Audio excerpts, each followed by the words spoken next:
కొన్ని వారాలుగా మనం ధ్యానిస్తున్నటువంటి వాక్య భాగము మళ్ళీ అదే, అతిక్రమములు దాచిపెట్టువాడు వర్ధిల్లడు. అది మళ్ళీ చదువుదాం. సామెతలు 28:13. అతిక్రమములను దాచిపెట్టువాడు వర్ధిల్లడు, వాటిని ఒప్పుకొని విడిచిపెట్టువాడు కనికరం పొందును. దేవుడు పరిశుద్ధ. ప్రభు సహాయం కొరకై చిన్న ప్రార్థన చెప్పుకుందాము. నాతో ఏకీభవించండి. ప్రేమ కలిగిన మా ప్రియ పరలోకపు తండ్రి,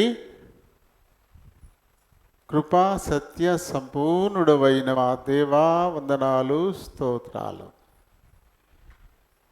మీ కృప చొప్పున మా జీవితాలలో అనుగ్రహించిన మరొక పునరుత్థాన దినాన్ని బట్టి హృదయపూర్వకంగా మీకే కృతజ్ఞతాస్తుతులు చెల్లిస్తున్నాం.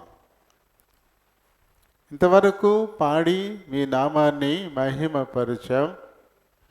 మీ లేఖనాన్ని ధ్యానించుకోవాలని ఆశపడుతూ ఉన్నాం.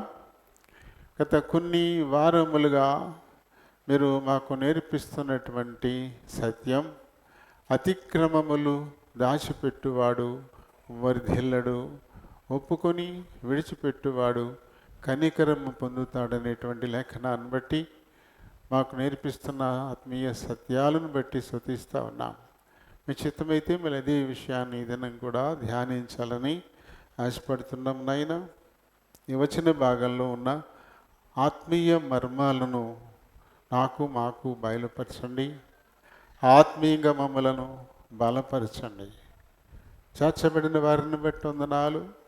ఇంకా మార్గముందున్న వారిని త్వరపెట్టండి నాయన. సకాలంలో మీ సన్నిధిని ఉండాలనేటువంటి తలంపు వారి హృదయాల్లో బలంగా పుట్టించమని మీ చేతులకు అప్పగించుకుంటున్నాను. వచ్చిన వారెల్లా ఈ కొద్ది సమయం తమ హృదయాలు, చెవులుని పరలోకపు గవిని వైపు కేంద్రీకరించులాగున సహాయం చేయండి. నిద్రాత్మల్ని, అంధకార శక్తుల్ని నజరేయుడైన యేసు నామంలో బంధిస్తున్నాను. నన్ను, మమ్ములను, మందిరాన్ని, విద్యుత్, ఈ సౌండ్ సిస్టమ్ అన్నీ మీ చేతులకు అప్పగించుకుంటూ మీ నామమును అతిగా హెచ్చిస్తూ నన్ను మమ్మల్ని తగ్గించుకుంటూ ప్రభువు మా రక్షకుడునైనా యేసునామంలో ఈ మనవులు సమర్పిస్తున్నాను మా పరమ తండ్రి. ఆమేన్. Praise the lord. ప్రభునాములందరికీ వందనాలు. దేవుడు తన ఉచితమైన కృపను బట్టి మన జీవితాల్లో మరొక పునరుత్థాన దినం, 6వ మాసంలో 4వ పునరుత్థాన దినానికి ప్రభు మనల్ని తీసుకొచ్చారు. అంటే ఇంకొకటి ఉంటే అర్ధ సంవత్సరం పూర్తి అయిపోద్ది. సంవత్సరం చాలా వేగంగా వెళ్ళిపోతుంది. రకరకాలైన మార్పులన్నీ చోటు చేసుకుంటున్నాయి. పిల్లలు తరగతులు మారిపోతున్నారు. ఇక్కడ కూర్చో. చాలామంది మరి కొంత ప్లేస్మెంట్లు దొరికి వెళ్ళిపోతున్నారు. కొంతమంది పెళ్ళిళ్ళు చేసి వెళ్ళిపోతున్నారు. ఇలా కాలం వేగంగా కదిలిపోతుంది. అనేకమైనటువంటి మార్పులను మనకి చూపిస్తోంది. మరి మనలో మార్పును ప్రభువుకు చూపిస్తున్నామా? అది కదా మనం క్వశ్చన్ చేసుకోవాలి. చాలండి. కొత్త పాట అంటే పాత పాటే మనకు దొరికి ఎప్పుడు పాడలేదు.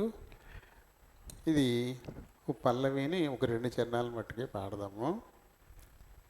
224 కొత్త పుస్తకాల్లో, దీని ముందు ఎడిషన్ అయితే 222, పాత పుస్తకాల్లో 193.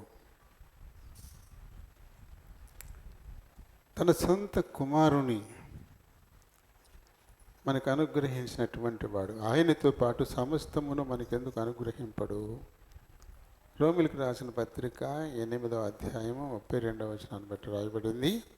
ఓ జగద్రక్షక, విశ్వవిధాత, రక్షణనొసగితివి అనే కీర్తన పల్లవిని ఓ చరణం మట్టుకు పాడి మానేద్దాంలే, టైం అవుతుంది కదా. ఓ జగద్రక్షక విశ్వవిధాత రక్షణను సగితివి, ఓ జగద్రక్షక విశ్వవిధాత రక్షణను సగితివి, సర్వకృపలకు దాతవు నీవే, సర్వకృపలకు దాతవు నీవే, బలి అయితివి మాకై, బలి అయితివి మాకై, ఓ జగద్రక్షక విశ్వవిధాత రక్షణను సగితివి, ఓ జగద్రక్షక విశ్వవిధాత రక్షణను సగితివి, సర్వకృపలకు దాతవు నీవే, సర్వకృపలకు దాతవు నీవే, బలి అయితివి మాకై, బలి అయితివి మాకై, కృపద్వారా రక్షణ మాకొసగే, కృపద్వారా రక్షణ మాకొసగే, విశ్వాసము ద్వారానే, విశ్వాసము ద్వారానే, అపద్రులమైనట్టి మాకు, అపద్రులమైనట్టి మాకు, ఇది నీ వరమేగా, ఇది నీ వరమేగా, ఓ జగద్రక్షక విశ్వవిధాత రక్షణను సగితివి, ఓ జగద్రక్షక విశ్వవిధాత రక్షణను సగితివి,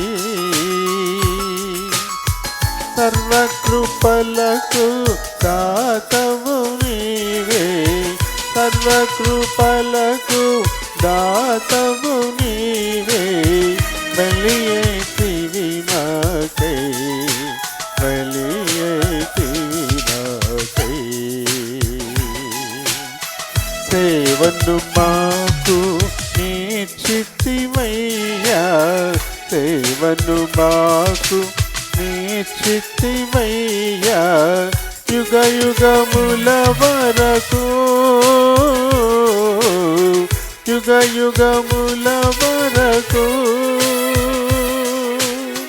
శక్తిమంతులమై నిన్ను స్తుతింప, శక్తిమంతులమై నిన్ను స్తుతింప, విజయమును సగితివి, విజయమును సగితివి, ఓ జగద్రక్షక విశ్వవిధాత రక్షణను సగితివి,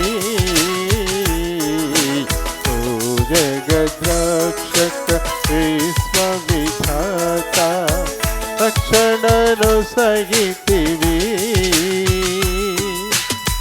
సర్వకృపలకు దాతవు నీవే, సర్వకృపలకు దాతవు నీవే, బలి అయితివి మాకై, బలి అయితివి మాకై. Praise the Lord.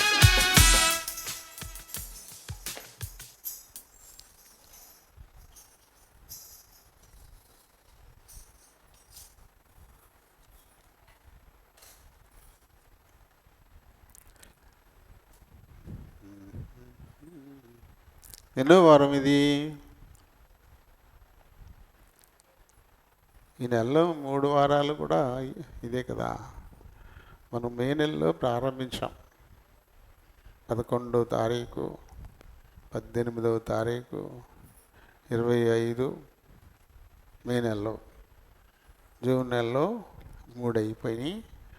ఇది 4 అంటే ఈ అతిక్రమములు దాచిపెట్టువాడు వర్ధిల్లడు, ఒప్పుకొని విడిచిపెట్టువాడు కనికరం పొందుతాడు అనేటువంటి టైటిల్తో ఈరోజు మనం 7వ దినంగా మనం ఇది ఈ విషయం గురించి మనం మాట్లాడుకోవడానికి దేవుడిచ్చినటువంటి కృపను బట్టి మనం ఎంతనైనా వందనస్తులమైనాం. అతిక్రమాలు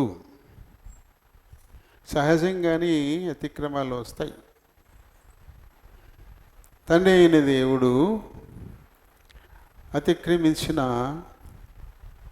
పాపరహితులుగా ఆయన చేతితో నిర్మింపబడినటువంటి మానవులను చూశాడు. శపించి వెలుపలికి పంపించాడు. ఆ తర్వాత వారిలో నుంచి వచ్చినటువంటి వారందరూ కూడా మళ్ళీ ఆది తల్లిదండ్రులు చూపించిన బాటలోనే అతిక్రమిస్తూనే పోతున్నారు. అప్పుడు ఏం చేశాడు ఆయన?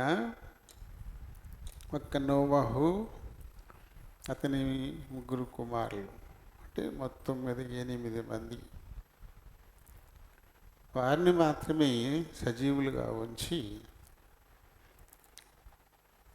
సమస్తమైన సృష్టి, మనుషులు, వారిని బట్టి శపించబడినటువంటి భూమి, అందలి జీవులు అన్నిటినీ కూడా నాశనం చేసేయాలని చెప్పేసి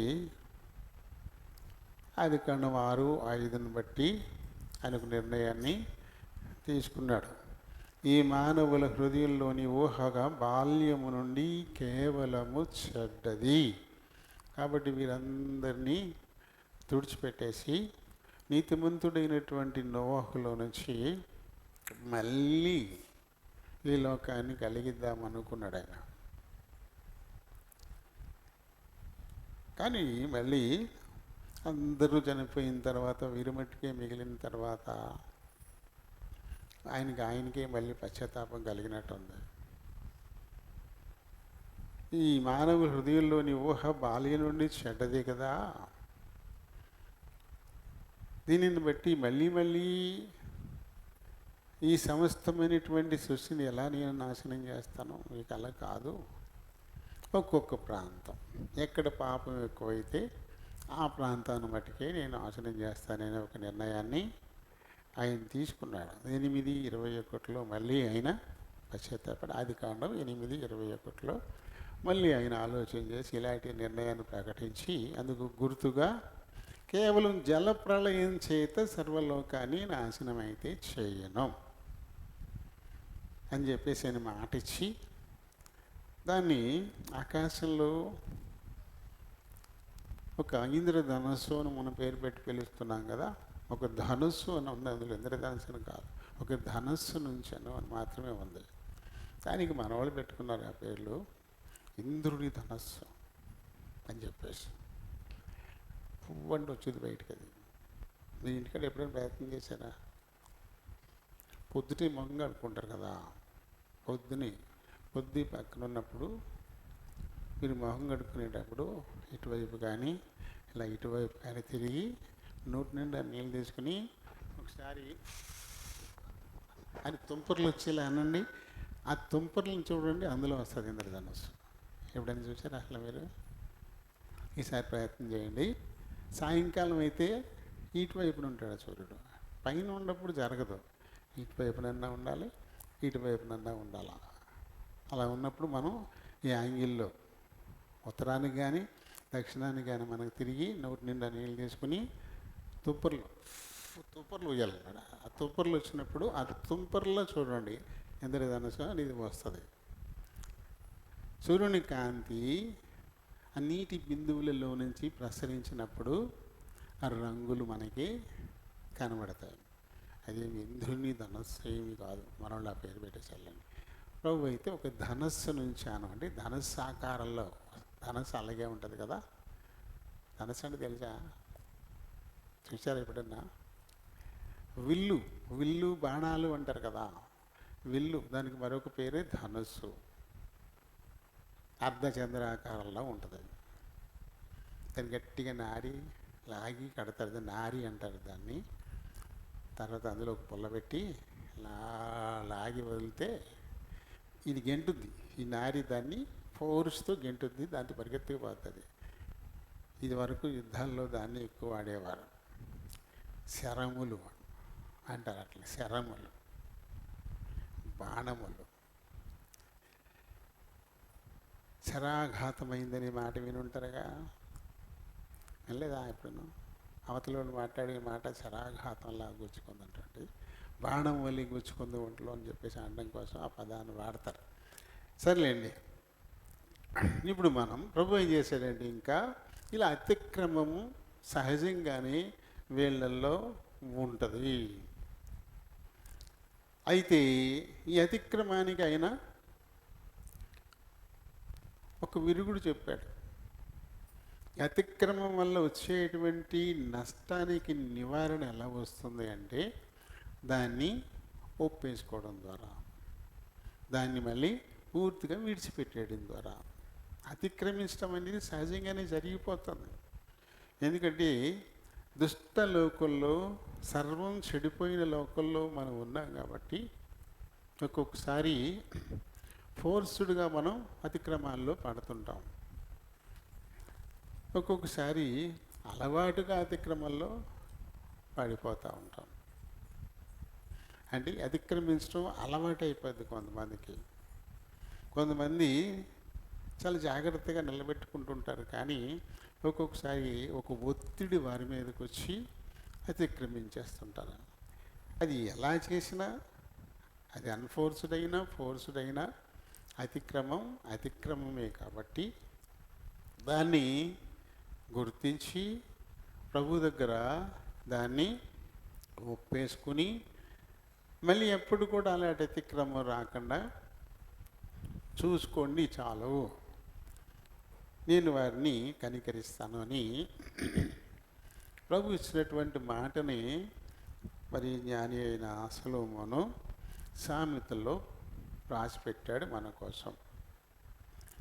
ఇది ఈ మాటను బట్టి మనం 6 వారాలు అయింది, ఇది 7వ వారంగా మాట్లాడుకుంటున్నాం. అసలు అతిక్రమాలని దాచిపెట్టేసేవాళ్ళు, అంటే వారు అసలు ఒప్పుకోరు,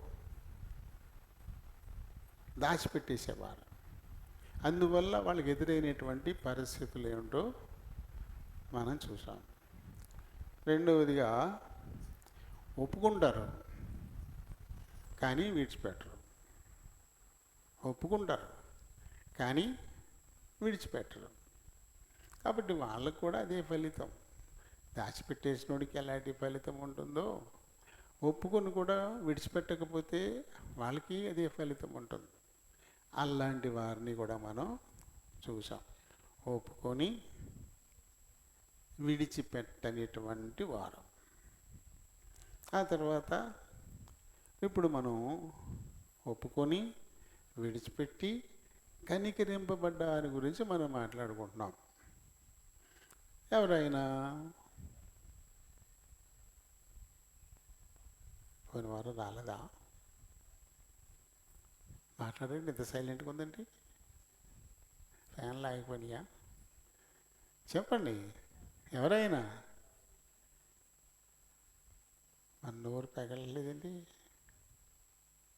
చెప్పండి అమ్మా, గట్టిగా చెప్పాలి. ఎవరైనా? అయ్యో, నువ్వు అడిగితే మేము చెప్పాలా ఏంటి? అంతేనా? చెప్పరా? మీరు గట్టిగా చెప్పేదాకా నేను మాట్లాడిన అలాగే ఉంటాను. ఎందుకంటే మర్చిపోయిన ఎవరో ఆయన. మరి ఎవరైనా? అయ్యో బాబు, ఏంటి ఏదో అంటారు ఏంటి, సత్యాగ్రహం అంటారు కదా, సత్యాగ్రహం చేస్తున్నారా? మరి ఎవరు అనరేంటి? ఎవరమ్మా ఆయన? చెప్పండి గట్టిగా. దావీదు. ఎవరైనా? దావీదు. ఇంకొకలా చెప్పండి. దేవుని హృదయానుసారుడు. దేవుని హృదయానుసారుడు. అంటే దేవుని హృదయం ఏం కోరుకుంటుందో ఆ ప్రకారమే నడుచుకుంటాడు ఆయన. దేవుని హృదయానుసారుడు. ఇప్పుడు ఆయన దగ్గరికి వచ్చాం మనం. ఈయన అతిక్రమాన్ని ఒప్పుకున్నాడు, ఆ తర్వాత దాన్ని వదిలేశాడు. కాబట్టి పోగొట్టుకున్న దాన్ని మళ్ళీ సంపాదించుకున్నాడు. గత వారం ఏం మాట్లాడుకున్నాం ఈయన గురించి?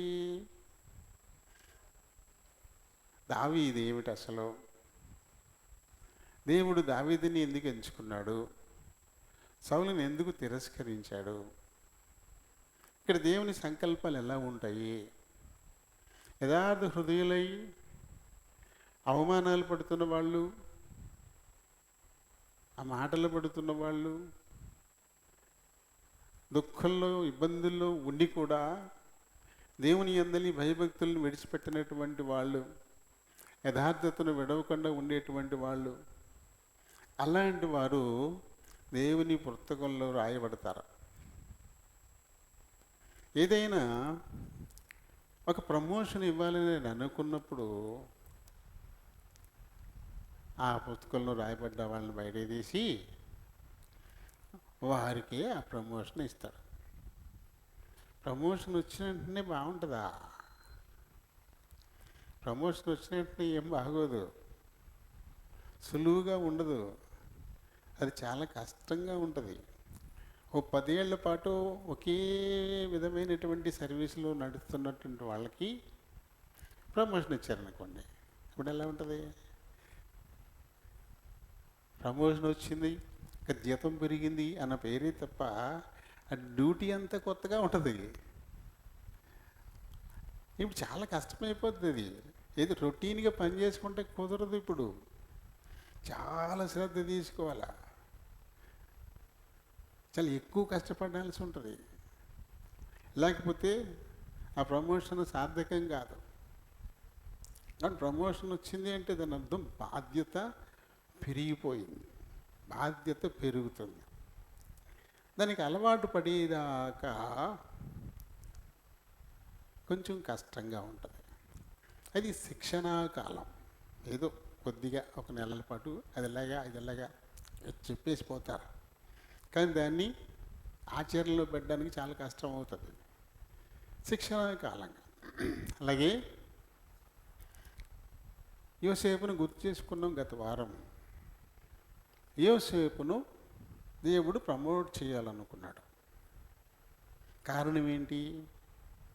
అతను దేవుని యందు భయభక్తులు గలవాడు, యథార్థవర్తనుడు, చెడును సహించినటువంటి మనస్తత్వం కలిగినటువంటి వాడు. యాకోబు 12 మంది కుమారుల్లోనూ 11వ వాడైన ఈ యోసేపులో ఉన్న మంచి గుణాలు. అందును బట్టి అన్నలు ద్వేషిస్తున్నారు, తండ్రి కూడా చిరగబడ్డాడు ఆయన మీద. ఏంటి నువ్వు కన్నా కళ అని. కళలు మనం కంటే వస్తాయా? నాకు ఎలాంటి కళ రావాలి, నేను సింహాసనం మీద కూర్చుని రాజదండాన్ని పట్టుకుని పరిపాలిస్తున్నట్టు నాకు కళ రావాలి అంటే వస్తుందా మనకి?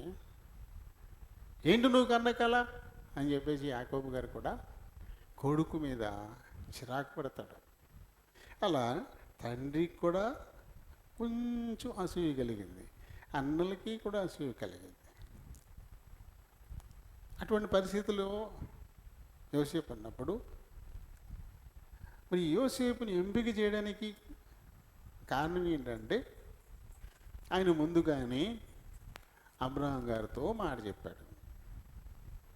అబ్రహామా, నీ సంతానపు వారు తమది కాని దేశం వెళ్ళిపోతారు అని. అప్పటికి ఇస్సాకు కూడా పుట్టలేదు.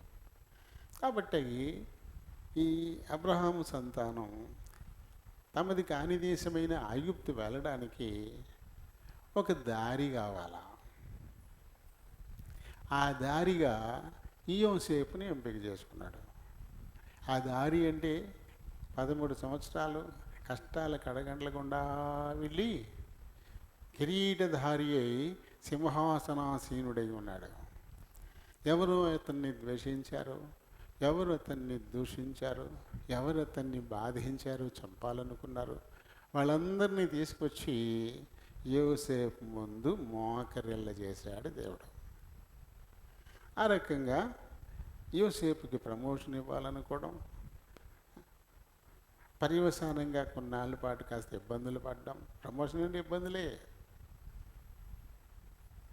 ఆ తర్వాత సింహాసనాసీనుడు అయి ఉండడం, దూషించిన వారు, ద్వేషించిన వారు, చంపేయాలనుకున్న వారే వచ్చి ఆయన ముందు మోకరిల్లడం, అది జరిగింది. అదే రీతిని దావీదును కూడా ఇశ్రాయేలీయులు మాకు రాజు కావాలా, సర్వలోకులు ఏ రీతిగా అయితే రాజులను ఏర్పాటు చేసుకుని పాలించుకుంటున్నారో అలానే మాకు కూడా ఒక రాజు కావాలా అని 1 సమూయేలు గ్రంథంలోనే వచ్చింది ఆ ప్రస్తావన. సమూయేలు చెప్పాడు, వద్దురా బాబు, రాజు అంటూ వచ్చిన కాడి నుంచి మీకు చాలా కష్టాలు వస్తాయి, మీరందరూ బానిసలు అయిపోతారు, ఎందుకు ఇప్పుడు మీకు రాజు లేడా, మీ తరపున యుద్ధాలు చేస్తున్నటువంటి మీ దేవుడే మీరు రాజు కదా, నడిపిస్తున్నాడు కదా అంటే విని విని విని ఏమైనా సరే మాకు రాజే కావాలా అంటే అప్పుడు దేవుడు సమూయేలు, వారు నిన్ను కాదు నన్నే వాళ్ళు తిరస్కరించారు, రాజుగా నన్ను వద్దన్నారు వాళ్ళు, కాబట్టి వాళ్ళ కోరిక మేరకు రాజుని ఇచ్చేసేయి అని దేవుడు ఇచ్చేశాడు. మళ్ళీ ఇవి ఎవరో ఒకరిని రాజుని చేయాలి కదా. ఏం చేశాడంటే ఆయన కడసారపు గోత్రమైనటువంటి బెన్యామీను గోత్రాన్ని ఎంపిక చేసుకుని ఆ బెన్యామీను గోత్రంలోని కీషు కుమారుడైనటువంటి సౌలు, ఇది హెబ్రీ నామం. సౌలు అనేది హెబ్రీ నామం. దీనికి మళ్ళీ లాటిన్ వచ్చేసరికి అంటే రోమియోలు పౌరసత్వం ఉన్న వాళ్ళు లాటిన్ కూడా మాట్లాడతారు, అది పౌలు. అందుకని కొత్త నిబంధనలో సౌలుకి 2 పేర్లు, సౌలు, పౌలు అని ఎందుకు వచ్చినాయి అంటే తల్లిదండ్రులు పెట్టిన హెబ్రీ నామం సౌలు. అయితే ఈ సౌలు తండ్రి రోమా పౌరుడు కూడా, తార్సువాడు, రోమా పౌరసత్వం కూడా ఉంది అతనికి. అందుకు బట్టి ఆ లాటిన్ పేరు పౌలు అని ఇచ్చారు. అందుకని సౌలు, పౌలు. మనకి 8వ అధ్యాయం నుంచి సౌలు కనబడతాడు, 13వ అధ్యాయంలో మనకి పౌలు అనే పేరు అక్కడి నుంచి మళ్ళీ మొదలవుతుంది. కాబట్టి ఆయనకి 2 పేర్లు కాదు, ఒకే పేరు. హెబ్రీ భాషలో సౌలు, లాటిన్ భాషలో పౌలు, దాన్నే పౌలు అన్నారు అన్నమాట. అలా 2 పేర్లు ఆయనకు వచ్చున్నాయి. ఈ సౌలును దేవుడు రాజుగా ఎంపిక చేశాడు, రాజును చేసేసాడు. చేసిన తర్వాత మొట్టమొదటిగానే ఇతను అతిక్రమించడం మొదలుపెట్టాడు. అది 13వ అధ్యాయంలోనే మొదలైంది. మొదటి అతిక్రమం 1 సమూయేలు 13వ అధ్యాయంలోనే ఈ సౌలు అతిక్రమం మొదలైంది. అపోస్తుల కార్యాలు 13వ అధ్యాయంలోనే సౌలు పౌలుగా మనకి కనపడడం కూడా అక్కడ మొదలవుతుంది. యాదృచ్ఛికం మొత్తం మీద 13 అధ్యాయాలే. అపోస్తుల కార్యాలు 13వ అధ్యాయంలో. కాబట్టి అప్పుడే ఇక దేవుడు సమూయేలు చెప్పేశాడు, దేవుడు తన హృదయానుసారాన్ని చూసుకుంటున్నాడు. ఎప్పటికీ నీ వంశాన్ని సింహాసనం మీద కూర్చోబెట్టాలని దేవుడు తలంచాడు, కానీ నువ్వు నిలబెట్టుకోలేదు, దాన్ని బుద్ధిహీనంగా నడుచుకున్నావు అంటే 13వ అధ్యాయంలోనే అక్కడ తిరస్కారం మొదలైంది. 14వ అధ్యాయంలో తన మూర్ఖతను కనపరుస్తాడు. యోనతానికి తాను చేసిన ప్రతిజ్ఞలైతే ప్రమాణం ఏంటో తెలియక ముందు తను ఏదో తేనె ముట్టుకుంటే కొడుకును కూడా చంపేయాలంటాడు. న్యాయం లేదు ఇక. అవును, నేను ప్రమాణం చేసినప్పుడు అతను లేడు కదా, అతనికి తెలియదు కదా, అది తెలియకుండా చేసినప్పుడు క్షమించాలి కదా. సామాన్య జనం అతనికి పాఠం చెప్పాల్సి వచ్చింది. సౌలు నిర్ణయాన్ని అందరూ వ్యతిరేకించారు. నీ బుద్ధికి ఇది లేదేటి నీకు, నువ్వు ప్రమాణం చేసిన సంగతి యోనతాను గారికి తెలుసా? తెలియదు కదా, తెలియనప్పుడు తింటే దానికి ఇప్పుడు చంపేస్తానంటే వీటి నువ్వు అని అందరూ తిరగబడాల్సి వచ్చింది. అలా తన మూర్ఖతను వెలిబుచ్చుకున్నాడు. 13లోనూ మూర్ఖుడుగానే ఉంటాడు, 14లోనూ మూర్ఖుడుగానే ఉంటాడు, 15వ అధ్యాయంలోనూ మూర్ఖుడుగానే ఉంటాడు. 15వ అధ్యాయంలో నువ్వు అమాలేకీయుల్ని బుద్ధిగా నాశనం చెయ్యి, నా బిడ్డలైన వారు ఐగుప్తు నుంచి విడుదల పొంది ఎర్ర సముద్రం దాటి యువతలకు వచ్చిన తర్వాత ఎవరూ అడ్డగించలేదు, అమాలేకీయులు అడ్డగించారు, యుద్ధం చేశారు. అప్పుడే వారి శత్రువులని నేను ప్రకటించాను. కాబట్టి సౌల పో, అమాలేకీయుని భూమి మీద లేకుండా బొత్తిగా నాశనం చేసేయి అని దేవుడే చెప్తే మళ్ళీ అతిక్రమించాడు. మళ్ళీ అతిక్రమించంటే 13వ అధ్యాయంలో అతిక్రమణ, 14వ అధ్యాయం, 15వ అధ్యాయంలో కూడా మళ్ళీ అతిక్రమణే.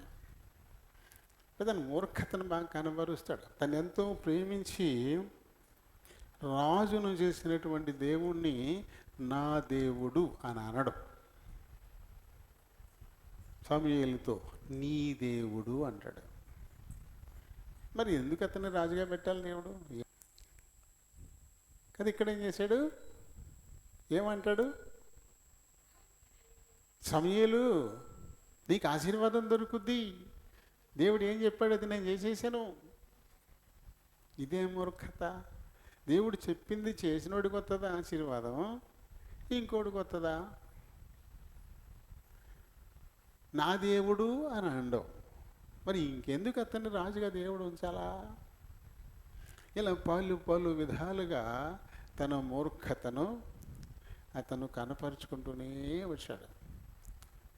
ఇంకా టైంలో 16వ అధ్యాయంలోకి వచ్చేసరికి సమూయేలు నువ్వు బెత్లెహేము వెళ్ళు, అక్కడ యెష్షయి కుమారులు ఒక్కరిని నేను నీకు చూపిస్తాను, అతన్ని రాజుగా నువ్వు అభిషేకించు అంటే ప్రవక్త అయిన సమూయేలు కూడా సౌలుకు భయపడిపోతాడు. అమ్మా ఊరుకుంటాడా సౌలు? అతనికి మారుగా నేను ఇంకొకరిని రాజుగా అభిషేకిస్తే నన్ను చంపేయడా అని సమూయేలు కూడా భయపడతాడంటే ఈ సౌలు యొక్క మూర్ఖత ఎంత గొప్పదో మనకు అర్థమవుతుంది. ఎందుకంటే సమూయేలు కప్పుకునేటువంటి ఆ దుప్పటిని కూడా లాగి చింపేశాడు. ఒక్క తప్పు కాదు సౌలు చేసింది. దేవుడు చాలా విస్తారమైన కృప అతని పట్ల చూపించాడు. ఒక గొప్ప ఆధిక్యత ఇచ్చాడు తనకి. రాజులలో జ్యేష్ఠుడు. జ్యేష్ఠత్వం అనేది చాలా గొప్ప విషయం. అది దేవుడే ఇవ్వాలా, మనుషులు తెచ్చుకోలేరు. నేను జ్యేష్ఠుడిగా పుట్టాలి అనుకుంటే పుడతామా? దేవుడు ఇవ్వాలి అది. ఎందుకంటే ఎన్ని తరాలు మారిపోయినా జ్యేష్ఠుడు గుర్తుండిపోతాడు. మొదటివాడు ఖచ్చితంగా గుర్తుండిపోతాడు. తర్వాత చాలామంది మారిపోతారు, వాళ్ళు ఎవరో సరిగా మనకు తెలియదు, కానీ మొదటివాడు మటుకు ఖచ్చితంగా గుర్తుంటాడు. ఇజ్రాయేల్ రాజులు చాలామంది ఉన్నారు కదా, అందరూ తెలుసా మనకి? తెలియదు. కానీ మొదటోడు ఎవడు అంటే సౌలు. చెప్పేస్తాం గ్యారెంటీకి, 100కి 100 మార్కులే, ఈ సమస్య లేదు. కాబట్టి ఎందుకంటే మర్చిపోరు ఎవరు కూడా. అటువంటి ఆధిక్యత ఇచ్చాడు దేవుడు అతను. కానీ అతను బొత్తిగా మూర్ఖించాడు. ఆరంభం నుంచి కూడా దేవుడు తన పట్ల చూపించిన విస్తారమైనటువంటి కృపకు అతను కృతజ్ఞుడు కాల. ఆరంభం నుంచి నా దేవుడు అని ఒప్పుకోలేదు, నా దేవుడు అని ఒప్పుకోలే. నీ దేవుడే, నీ దేవునికి బలి అర్పణ అర్పించడానికి నీ దేవుణ్ణి వేడుకో. ఇలాంటి మాటలే సౌలు నోటి వెంట వస్తుంటాయి. కాబట్టి అతన్ని తిరస్కరించడానికి ఇంకేం కావాలి కారణాలు? కాబట్టి నువ్వు పో, బెత్లెహేము వెళ్ళు, యెష్షయి కుమారులు ఒకరిని నేను నీకు చూపిస్తా అంటే తైలపు కొమ్ము నూనెతో నింపుకొని అది తీసుకుని ఆ గొర్రె పిల్లలు ఇచ్చుకొని ఏదో కోడిదోడిని ఇచ్చుకొని మొత్తం మీద బలి అర్పణకి ఏదైనా నువ్వు పుచ్చుకుని వెళ్ళు, బలి అర్పిస్తున్నాం కాబట్టి రా అని యెషయిని ఆహ్వానించు అని చెప్తాడు దేవుడు. అంత పుచ్చుకుని సమూయేలు బయలుదేరుతాడు. బెత్లెహేమీయులందరూ భయపడిపోతారు. అయ్యి బాబు ఈ ప్రవక్త వచ్చాడేంటి, ఏం వార్త తట్టుకొచ్చాడు? ఎందుకంటే ప్రవక్తల చేత వార్తలు వెళ్తుండే, మీ పాపం చాలా ఎక్కువైపోయింది, దేవుడు మిమ్మల్ని నాశనం చేసేదామనుకుంటున్నాడు, ఇలాంటి హెచ్చరికలు ప్రవక్తల ద్వారా వెళ్తుండే. యెషయా హిజ్కియాతో ఏమన్నాడు? నువ్వు చచ్చిపోతావు, ఇంక నువ్వు బతకో, నీళ్ళు చక్కబెట్టుకో అని చెప్పాడు యెషయా. అంటే ప్రవక్తలు వచ్చారంటే ఏం ఆజ్ఞట్టుకు వచ్చారు అని చెప్పేసి, ఏం బాబు ఏంటి సమాధానంగానే వచ్చారా బాబా అంటారు వాళ్ళంతా.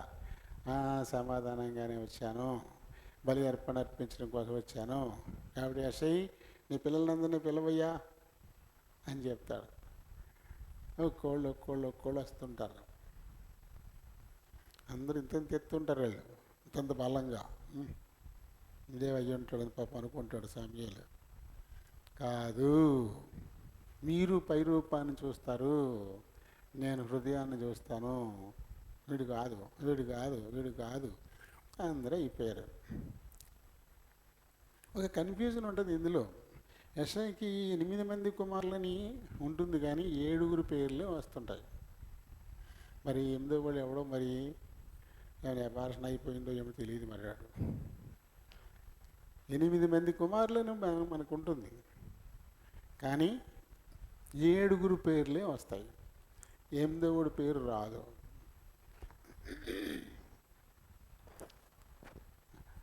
మా ఇంట్లో కూడా పుట్టిన వాళ్ళల్లో నేను 8, ఒకటి పోయిందంట అంటే 9, అంతే కదా. అంటే భూమి మీదకి వచ్చిన వాళ్ళల్లో నెంబర్ 8 నేను. అయితే ఈ మధ్యలో ఒకటి పుట్టకుండానే పోయిందంట, అది కూడా లెక్కేసుకుంటే 9. కాబట్టి 2 నెంబర్లు అనమాట నాకు, 8, 9. అలాగే మరి యెషయా దావీదుకి మరి ఏంటి అర్థం కాదు. ఇక్కడ 8 మంది సంతానం అని రాయబడి ఉంటుంది, లెక్క చూస్తే 7 వస్తారు, 8వ వాడు రారు. మీరు వెతకండి, ఎక్కడైనా వెతికితే బైబిల్లో ఎక్కడైనా దొరుకుతుందేమో. అంటే కొన్ని రాయబడవు, కొన్ని మనకి రాయబడవు. సరిపోదు, మొత్తం అన్నీ ఇందులో ప్రస్తావించాల్సి వస్తే పెరిగిపోద్ది, సంఖ్య అలా పెరిగిపోద్ది, బైబిల్ ఎంత దాని భుజాన వేసుకుని వెళ్ళాల్సి వస్తుంది. అందు గురించి అని చాలా మట్టుకు షార్టేజ్ చేసేసాడు, తగ్గించేశాడు కొన్ని విషయాలు. అందరూ అయిపోయారు, 6 అయిపోయారు. ఏంటయ్యా బాబు వీళ్ళెవడు కాదంటున్నాడు దేవుడు, ఇంకోటి ఎవడైనా ఉన్నాడా అని అంటే, ఉన్నాడండి, అది కడసారిపోడు, వాడు గొర్రెల దగ్గర ఉన్నాడు అన్నాడు యెషయా. పిలు త్వరగా పిల్లవయ్యా బాబు, త్వరగా అన్నాడు. ఆడు ఎక్కడున్నాడు? ఇంటి పక్కనేమి లేడు, ఆ ఊరికి దూరంగా ఇంకో ఊరిలో ఎక్కడో గొర్రెలు కాడ పెట్టాడు.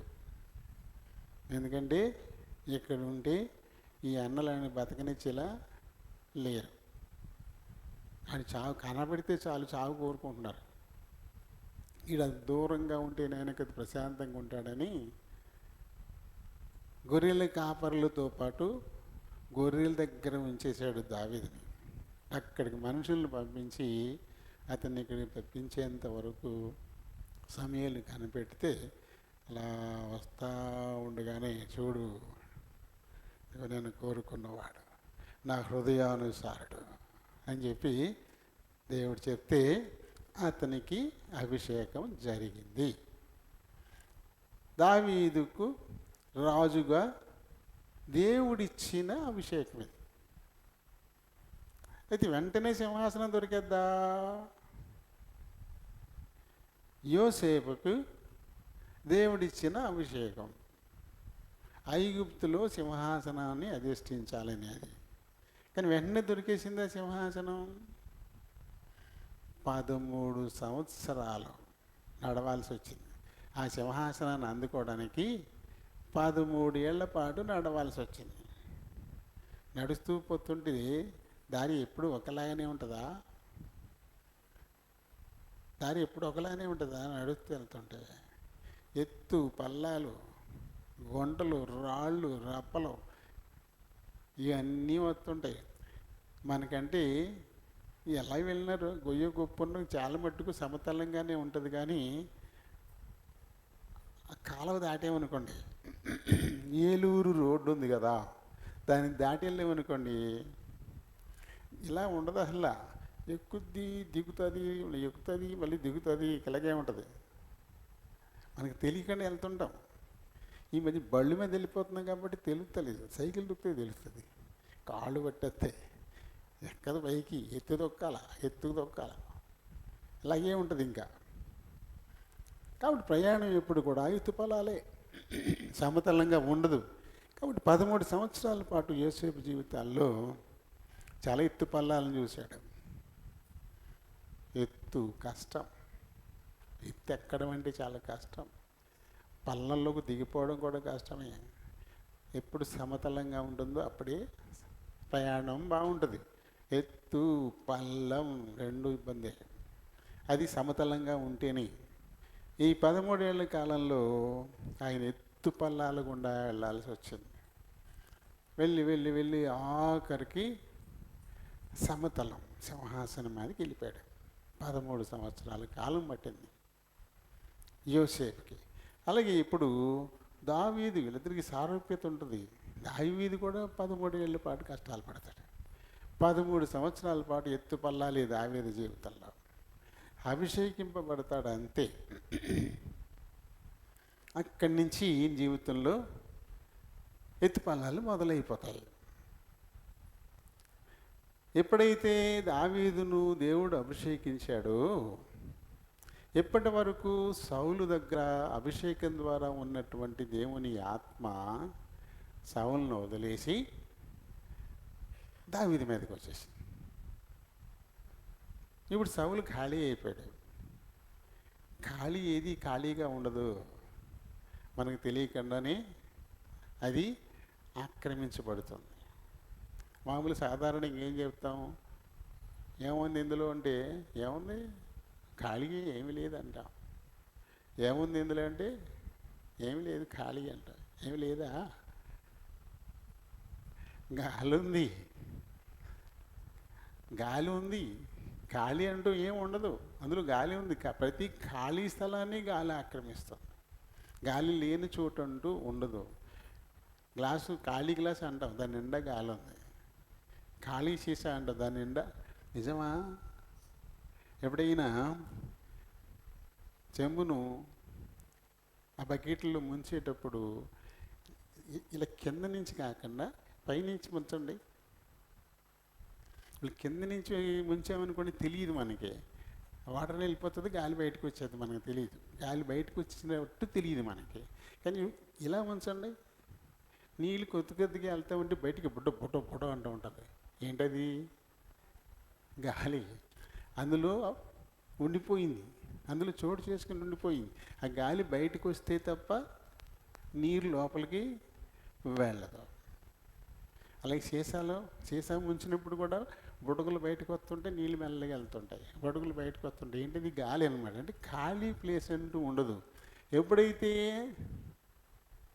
సౌలు మీద నుంచి దేవుని ఆత్మ దావీదు మీదకి వచ్చేసిందో, ఇప్పుడు సౌలు ఖాళీ అయిపోయాడు. కాబట్టి సౌలు మీదకి ఏమొచ్చింది? దురాత్మ వచ్చింది. అది దానికది ఏమి రాలే. బైబిల్లో ఏం రాయబడిందంటే, యెహోవా యొద్ద నుంచి ఒక దురాత్మ వచ్చి అని చెప్పేసి రాయబడింది. కాబట్టి దురాత్మ మన దగ్గర రావాలంటే దేవుని అనుమతి ఉండాలి. ఊరినే మన మీదకేం రాదు. దురాత్మ లేకపోతే ఈ గాలిగాడు, లేకపోతే ఈ సాతానుడు మన దగ్గరికి వచ్చేసేయాలంటే ఊరినే ఇప్పుడు రాలేడు. దేవుడు అనుమతించాలి. మనం ఏం చేస్తామంటే ప్రతిదీ వాడి మీదకే గంటేస్తాం. సైతాను సైతాను ఏం కాదు, దేవుడే అనుమతించాడు నిన్ను పరీక్షించడానికి, తనను ఒకసారి నీకు గుర్తు చేయడానికి, తనను ఒకసారి నీకు గుర్తు చేయడానికి దేవుడే దాన్ని అనుమతిస్తాడు. దేవుని అనుమతి లేకుండా దురాత్మ కూడా మన దగ్గరకు రాదు. రాలేదు, ఖచ్చితంగా రాలేదు. యోబు దగ్గరికి వెళ్ళిందా? దేవుడే అడిగాడు, ఎక్కడెక్కడ తిరిగి వస్తున్నా? అది ఏదో చెప్పింది, అక్కడ అటు ఇటు తిరుగుతా. మరి యోబుని చూసావా? చూశాను, చూడకే నువ్వు 3 కంచెలు వేసావు అతనికి, అందుకని నేను వెళ్ళలేకపోయాను. సర్లే కంచెలు తీసేస్తున్నాను వెళ్ళి అన్నాడు దేవుడు. అంటే దేవుడు అనుమతిస్తేనే సాతాను యోబు మీదకి రాగలిగింది. కాబట్టి ఒక దురాత్మ వచ్చినా లేకపోతే సైతాన్ని నిన్ను బాధించడానికి వచ్చినా దానికి అది మాత్రం నీ దగ్గరికి రాదుగాక రాదు. దీనికి దేవుని అనుమతి కావాలి. ఆయనే పంపిస్తాడు, ఆయనే పంపిస్తాడు. మనం కొద్దిపాటి ఇబ్బంది మన మీదకి వచ్చినప్పుడు ఆయన పేరు గుర్తొస్తుంది మనకి, నాయనా అంటామా. దానికోసం మనం ఆయన్ని గుర్తు తెచ్చుకోవడం కోసం కొంచెం కష్టం. అది సాతాను దేవుడే పంపిస్తాడు తన ద్వారానే తప్ప. ఎందుకంటే ఖచ్చితంగా ఉంటుంది ఇక్కడ, సౌలు మీదికి యెహోవా యొద్ద నుండి దురాత్మ, యెహోవా యొద్ద నుండే దురాత్మ వచ్చిందంట. వచ్చి అతన్ని వెరపగా భయపెట్టింది, బాధ పెట్టింది. పిచ్చి పిచ్చి ప్రయత్నాలు అన్నమాట. మళ్ళీ అది పోవాలంటే మందులు పనిచేయవు. దేవుడు దురాత్మను పంపించినప్పుడు భూత వైద్యులు పోగొట్టగలరా? ఈ సోది చెప్పేవాళ్ళు పోగొట్టగలరా? దేవుడే వ్యాధిని పంపిస్తే మామూలు వైద్యులు దాన్ని పోగొట్టగలరా? ఎవరి వల్ల కాదు. ఎందుకంటే దేవుడే కల్పించాడు నీకు అది. ఎందు నిమిత్తం అది ఇచ్చాడో ఆ విషయాన్ని మనం తెలుసుకుని ప్రభు దగ్గర ఒప్పుకోవాలనే ఉద్దేశంతోనే దాన్ని పంపించాడు. అది ఒప్పుకోకుండా అది పోదు. ఈ తాత్కాలిక ఉపశమనమే. ఏ డాక్టర్ దగ్గరికి వెళ్తే మత్తిచ్చి పడుకోబెడతాడు అంతే, మత్తి వెళ్ళెత్తాడు, ఏసేయని అంటాడు. ఇంకా లేకరు అలా పడుకొని ఉంటారు. మత్తిపోగానే మళ్ళీ మామూలే. ఎందుకంటే అసలు సమస్య పోలేదు. చాలామంది వారి జీవితాల్లో ఎదురు ఈ సమస్యలు, దాని నుంచి దూరంగా పోవడానికి మందు కొడుతున్నారు. ఓ బాటలు తాగేసి పడుకుంటే అన్నీ మర్చిపోతాండి. మర్చిపోతారా? ఆ మొత్తం ఉందని చూపే కదా. తర్వాత పెరుగుద్ది వెయిట్, ఉన్న సమస్య, దానికి తోడు ఈ బాటిల్ కోసం అప్పు తెచ్చావు కదా, ఇది మళ్ళీ ఇంకో ప్లస్ అవుతుంది దాని మీద. అది తేలదు ఇంకా. దాని మీద ఇంకొక రాయి వేస్తుంటే ఆ పక్క పళ్ళెం పైకి లేస్తుందా? దానికి ఆపోజిట్ పళ్ళెంలో పడాలి. ఏమైనా పడితే ఇది లెగాలండి, అంతే కదా. కాటా తరాజు అది పట్టుకున్నప్పుడు దానికి ఇరువైపులా ఉంటాయి పళ్ళాలు. ఓ పక్కన నీ దోషం ఉంది, అది బరువు అయిపోయి దిగిపోతుంది. ఇది తేలాలంటే ఏం చేయాలి? ఈ దోషం ఒక్కొక్కటి తీసేస్తుండాలి. అంటే బరువు వెయిట్ తగ్గిపోతూ ఉండాలి. ఒక సత్క్రియ ఇందులో పడుతుండాలి. అప్పుడు ఇది దిగుతుంది, ఇది లేచిపోతుంది. కానీ ఏం చేస్తున్నారు? నీకు వచ్చినటువంటి ఇబ్బందికి కారణం ఏంటో తెలుసుకోవడానికి బదులు ఈ ఇబ్బంది నుంచి దూరంగా పారిపోవాలని చెప్పేసి తాత్కాలికంగా మత్తును ఆశ్రయిస్తున్నారు. దానికోసం డబ్బులు లేవు, మళ్ళీ ఏమన్నా అప్పు చేయాలి, అడగాలి. ఆ అప్పు చేసుకు తాగుతావు, ఆ మత్తు దిగిపోతుంది. ఈ అప్పు మళ్ళీ పడింది దాని మీద, కొంచెం వెయిట్ పెరిగింది. ఎలా తగ్గుతుంది? దాన్ని గమనించుకోరు కదా. ఇది ఇక్కడ సౌలు కూడా అతిక్రమాన్ని ఒక్కొక్కటి పెంచుకుంటూనే పోతాడు తప్ప తగ్గించుకునే ప్రయత్నం అస్సలు చేయడు. ఆఖరికి తేలిపోయాడు. బెల్షస్సర్ తేలిపోయినట్టుగా సౌలు కూడా ఆఖరికి తేలిపోయాడు. 1 సమయంలో 10 నుంచి సౌలు ప్రస్తావన మనకి కనబడుతుంది. 31వ అధ్యాయంతో ముగిసిపోతుంది. 1 సమయంలో 10వ అధ్యాయం నుంచి ఈ సౌలు ప్రస్థానం మొదలవుతుంది. మనకి గాడిదల మీద ఎక్కడానికి వెళతాడు. 31వ అధ్యాయంలో చచ్చిపోతాడు. అక్కడితోటి ఆయన ప్రస్థానం ముగిసిపోతుంది. కాబట్టి సౌలు గురించి మీరు వెతకాలంటే, తెలుసుకోవాలంటే ఏ అధ్యాయాలు చదవాలి? 1 సమయాలు 10 నుంచి మొదలెట్టాలి. 31తో క్లోజ్. ఇంకా తర్వాత ఇంకా ఆయన ఉండడు, చనిపోతాడన్నమాట. అయితే ఇక్కడ 16వ అధ్యాయంలో దావీదును అభిషేకించడం జరిగింది. ఎప్పుడైతే ఈ సమూయేలు తైలపు కొమ్ము తీసుకుని అందులోని అభిషేక తైలాన్ని దావీదు తల మీద పోసి ఇజ్రాయేలీల మీద రాజుగా అభిషేకించడం జరిగిందో, ఇప్పటి వరకు ఇజ్రాయేలీల మీద రాజుగా ఉండడానికి దేవుని అభిషేకాన్ని పొందినటువంటి సౌలు మీదనున్న ఆ ఆత్మ దావీదు మీదకి వచ్చేసింది. ఇప్పుడు సౌలు ఖాళీ అయిపోయాడు. కాబట్టి ఇప్పుడు దేవుని దగ్గర నుంచి ఓ దురాత్మ వచ్చి సౌలును బాధ పెట్టడం మొదలెట్టింది. ఇక తిక్కగానో తలకైపోటు చాలా సమస్యలు ఎదుర్కొనేవాడు. ఏ వైద్యము దానికి పనికి రాదు. అప్పుడు సౌలు సన్నిహితులు ఏం చెప్పారంటే, అయ్యా, బెత్లెహేములో యెషై కుమారుల్లో ఒక పడిచివాడు ఉన్నాడు అని. అప్పుడే మరి ఆయన ఏం యుద్ధశూరుడో తెలియదు, కానీ సమూయేలు గురించి, ఈ దావీదుల గురించి ఈ సౌలు దాసులు మంచి మాటలు చెప్తారు. చూడండి, 16వ అధ్యాయంలో 14వ వచనం నుంచి మనం చూస్తే, యెహోవా ఆత్మ సౌలును విడిచిపోయి యెహోవా యొద్ద నుండి దురాత్మ ఒకటి వచ్చి అతనిని వెరపింపగా. ముందు అభిషేకించగానే యెహోవా ఆత్మే సౌలు మీదకి వచ్చింది. ఇప్పుడు ఈ అభిషేకం దావీదు మీదకి వెళ్ళిపోయేసరికి ఆత్మ దావీదు మీదకి వెళ్ళిపోయింది. ఇప్పుడు ఇతని దగ్గరికి ఒక దురాత్మ వచ్చింది. అది దేవుని దగ్గర నుంచే వచ్చింది, దేవుడే పంపించాడు. ఇతన్ని బాగా వెరపించింది, భయపెట్టేసింది. అప్పుడు ఆయన సేవకులు ఏమన్నారంటే, నిన్ను వెరపించుచున్నది, మా ఏలిన వాడమైన నీవు ఆజ్ఞ ఇమ్ము, నీ దాసులమైన మేము సిద్ధంగా ఉన్నాము, సితారా చమత్కారముగా వాయింపగల ఒకని విచారించుటకై మాకు సెలవిమ్ము. పట్టినప్పుడెల్లా సితారా చేత పట్టుకొని వాయించుట చేత నీవు బాగుపడుదు అని అతనితో అనిరి.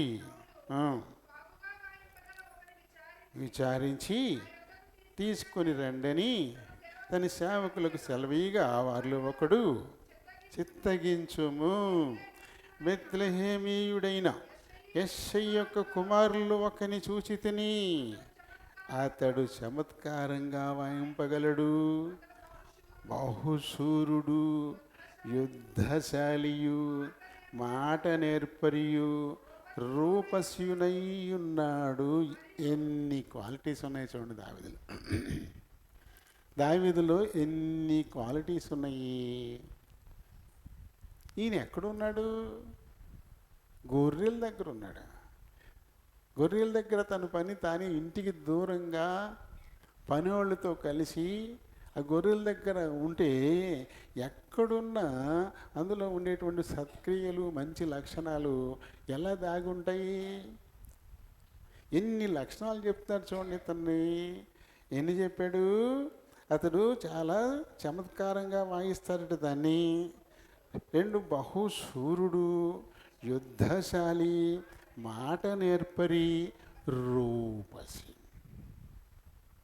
కొంతమందికి రూపం ఉంటుంది, మిగతా లక్షణాలు ఏమి ఉండవు. కొంతమందికి ఇలాంటి లక్షణాలు ఉంటాయి, మంచి రూపం ఉండదు, కానీ అన్నీ కలిసి ఉన్నటువంటి మూర్తి దావీదు. మంచి రూపసి, అందగాడు, యుద్ధశూరుడు, మాట నేర్పరి, చమత్కారంగా చక్కగా వాయించేటువంటి వాడు. ఎన్ని లక్షణాలు ఉన్నాయి. బహుశూరుడు. ఎవరి మీద యుద్ధం చేశాడు ఈయన? గొర్రెలు కాసుకున్నాడు ఎవరి మీద యుద్ధం చేశాడా? ఎక్కడ యుద్ధం చేశాడు? తాను చెప్పుకున్నాడు, ఒక సింహం, ఒక ఎలుగుబంటి మంద మీద పడి ఒక గొర్రె పిల్లను పట్టుకెళ్ళిపోతుండే దాన్ని నేను తరిమి ఒట్టి చేతులతో పోరాడి ఒక మేక పిల్లను చీల్చినట్టుగా దాన్ని చీల్చేసి ఆ పిల్లను నేను కాపాడుకున్నాను అని చెప్పాడు ఆయన. అలాంటివి జరిగే ఎండనికి ఇతనే రుజువుగా కనబడుతున్నాడు. దావీదు యొక్క బల శౌర్యాలు, యుద్ధశాలి కదా, శూరుడు, ఈ లక్షణాలన్నీ ముందే చెప్తున్నారు. ఇప్పుడు అవన్నీ తీసుకొచ్చారు ఎక్కడికి? ఆత్మను పోగొట్టుకున్నోడు దగ్గరికి, ఆత్మ పొందినోడు. ఇప్పుడు 2 ఆత్మలు దిక్కినాయి, దేవుని ఆత్మ, దురాత్మ, ఎదురు బదురయ్యేటువంటి పరిస్థితి. అలా దావీదు సౌలు సముఖానికి తీసుకొని రాబడ్డాడు. అయితే 21వ వచనం దగ్గరికి వచ్చేసరికి దావీదంటే సౌలుకి బహు ఇష్టం ఏర్పడిపోయిందంట. చాలా ఇష్టం ఏర్పడిపోయిందంట. దావీదుని చూసేసరికి చాలా ఇష్టం ఏర్పడిపోయిందంట. ఎందుకంటే సహజంగానే అంత ఆకర్షణీయుడైనటువంటి వాడు దావీదు. ఆయన చూడగానే ఆటోమేటిక్గా ఇష్టం ఏర్పడిపోద్ది. ఎందుకంటే రూపం అలాంటిదే, అతనికి ఉన్నటువంటి లక్షణాలు కూడా అన్నీ మెచ్చుకోదగినటువంటి లక్షణాలు. అది వాయిస్తూ ఉంటే మైమరిచిపోయేవారు, అంత అందంగా అంత చక్కగా వాయించేటువంటి వాడు అనమాట. దాన్ని దెయ్యాలే, దురాత్మ వెళ్ళిపోతుంది ఏకంగా అది వాయిస్తుండే. అంటే ఎంత శ్రవ్యంగా వాయించేవాడు. ఇప్పుడు వాయిస్తున్నారు, గుండెగా బయటకు వచ్చేస్తుంది. ఇప్పుడు వాయిస్తున్నారు కదా, గుండె ఎక్కడ బయటకు వచ్చేద్దా అన్నట్టు అయిపోతుంది. నీ అమ్మది ఉండట్లేదు, బీపీలు పెరిగిపోతున్నాయి, లేనిపోయిన జబ్బులు వచ్చేస్తున్నాయి. నిజంగా చక్కటి సంగీతం జబ్బులను దూరం చేసేస్తుంది. మంచి సంగీతం ఎప్పుడు కూడా ఇదే మనకు రుజువు. దురాత్మే పారిపోతుంది ఏకంగా ఆయన వాయిస్తుండే. అంటే ఎంత చక్కటి సంగీతం అది. కానీ ఈ సంగీతాన్ని దెయ్యం సంగీతం చేసేశారు. ఇప్పుడు సంగీతాలన్నీ కూడా దెయ్యాల సంగీతాలే. గుండె గుబేలు అంటుంది, గుండెకి ఎవడు ఎక్కడ బయటపడిపోద్దా అన్నట్టుగా ఉంటుంది, బీపీలు పెరిగిపోతున్నాయి, నెమ్మది ఉంటలా. నేను మట్టు తలుపులన్నీ వేసేసి కూర్చుంటా లోపల, అయినా వచ్చేస్తుంది లోనకి. మొత్తం తలుపులు క్లోజ్ చేసేసుకుని కూర్చుంటా. ఈ డీజేలు పెట్టినప్పుడల్లా మొత్తం మూసేస్తాను వెళ్ళిపోయేదాకా, బయటికి రాను. అంత చిరాకు ఆ సంగీతం అంటే నాకు, ఆ సౌండ్లు అంటే నాకు. అండ్ సంగీతం అంటే ఇష్టం కాబట్టి నాకు చాలా ఇష్టం. నేను మంచిగా పాటలు పాడేవాడిని, ఇప్పటికి కూడా చక్కగా మంచి పాట పాడడానికి ఇష్టపడతాను నేను. అలాంటిది ఆ సంగీతం భయపెట్టేస్తుంది, దిక్కుమాలి సంగీతం పెడుతుంది. సరేలేండి, మొత్తం మీద ఈయన వచ్చి వాయించేవాడు అనమాట. 23వ వచనం చూడండి. వచ్చి పట్టినప్పుడల్లా దావీదు సితారా చేత పట్టుకొని వాయింపగా దురాత్మ అతనిని విడిచిపోయెను, అతడు సేదదీరి బాగాయెను. అంటే ఇప్పుడు సౌలుకి ఫ్యామిలీ డాక్టర్ అనమాట. సౌలుకి దావీదు ఇప్పుడు ఫ్యామిలీ డాక్టరు. అతనికి రోగం వచ్చినప్పుడల్లా ఈయన మంది వేస్తాడు. ఇది వాయించడమే. మరి ఇప్పుడు అస్సలు దావీదంటే తెలియకుండా సౌలుకు ఉంటుందా? తనకి రోగం నుంచి విడుదలిచ్చినటువంటి గొప్ప వైద్యుడు, బహురూపసి. అతని మీద ఈయనకి ఎంతో ఇష్టం పుట్టేసింది. తర్వాత ఈయన ఏమంటాడంటే, నా ఆయుధాలు మోసేవాడిగా నా దగ్గరే ఉండిపోమంటాడు. అది 21వ వచనంలో ఉంటుంది. మోయువాడు ఆయన అంటే ఒకని ఆయుధాలు మోసేవాడు అతన్ని ఎప్పుడు అంటి పెట్టుకుని ఉంటాడు. ఒకని ఆయుధాలు మోసేవాడు అతన్ని ఎప్పుడు అంటి పెట్టుకునే ఉంటాడు. వాళ్ళిద్దరూ కలిసే ఉంటారు. ఈ సౌలు ఎంత మూర్ఖుడంటే, సౌలు మూర్ఖత దావీదుని ఇంకా ఇంకా గొప్పని చేసేసింది. ఇంకా గొప్పని చేసేసింది. చూడండి, ఫిలిస్తీన్లతో యుద్ధమైంది. ఆ యుద్ధ సమయంలో మధ్యలో ఒక లోయ, అటువైపున ఫిలిస్తీ సైన్యం, ఇటువైపున ఇజ్రాయేల్ సైన్యం మోహరించి ఉండగా ఫిలిస్తీన్లలో నుంచి ఒకడు గాతు వాడైనటువంటి గొల్యాతు 9 అడుగులు 9 అంగుళాల ఎత్తున్నటువంటి గొప్ప బల శౌర్యం గలవాడు. అతడు పైన వేసుకున్న కవచం రాగిది, దాని బరువు వచ్చి 50 కేజీలు. 50 కేజీల రాగి చొక్కా వేసుకుని పడ్డాడు యుద్ధానికి వెళ్తాకి. 50 కేజీలు నెత్తినట్టుకుని మాత్రమే మనకి ఎంత కష్టం. అలాంటిది పుట్టిన పైన వేసుకుంటాడు షర్ట్, రాగి కవచం అంటే షర్ట్ అనమాట. అది 50 కేజీలు. అతని ఈటి కర్ర ఎంతలా ఉంటుందో, నేత కానీ ధోని మీకు అసలు అనుభవం ఉండదు. మీరు ఎప్పుడూ చూసి ఉండరు. చూసారా? చేనేత నేసేవాళ్ళ దగ్గర ఉంటుంది అది. చేనేత మగ్గాలు ఉంటాయి కదా, చేనేత మగ్గాల్లో నేత నేసేవాళ్ళ దగ్గర దారాన్ని ఎలకలాగా ఎంత ఉంటుంది, అది ప్యాక్ అంటారు దాన్ని. అది ఇటు ఇటు అటు ఇటు పరిగెడుతుంది అనమాట. పడుగు ఉంటుంది కదా, పడుగు, ఇవి దారాలు ఉంటాయి, ఇలా పడుగులు ఉంటాయి కదా, ఇలా ఇలా ఇలా ఇలా విడతాయి. ఈ రెండింటి మధ్యలోంచి దారం పరిగెడుతూ ఉంటుంది. మనం నవ్వారిని వేస్తాం కదా మనం మంచానికి, ఇలా ఒకటి తెప్పించి లాగుతాం కదా. అదే మాదిరిగా నేత నెయ్యాలంటే అలాగే ఉండాలి. ఈ పడుగుల మధ్యలో ప్యాక పరిగెడతా ఉంటుంది దారం పుచ్చుకొని. ఇది పరిగెట్టడానికి ధోని అనేదాన్ని వాడతారనమాట. తుట్టి వెళ్తుండే ఇలా తొట్లే ఉంటుంది, మారుగా తొట్లే ఉంటుంది. అది ఇలా లాగుతారు, తొక్కుతారు.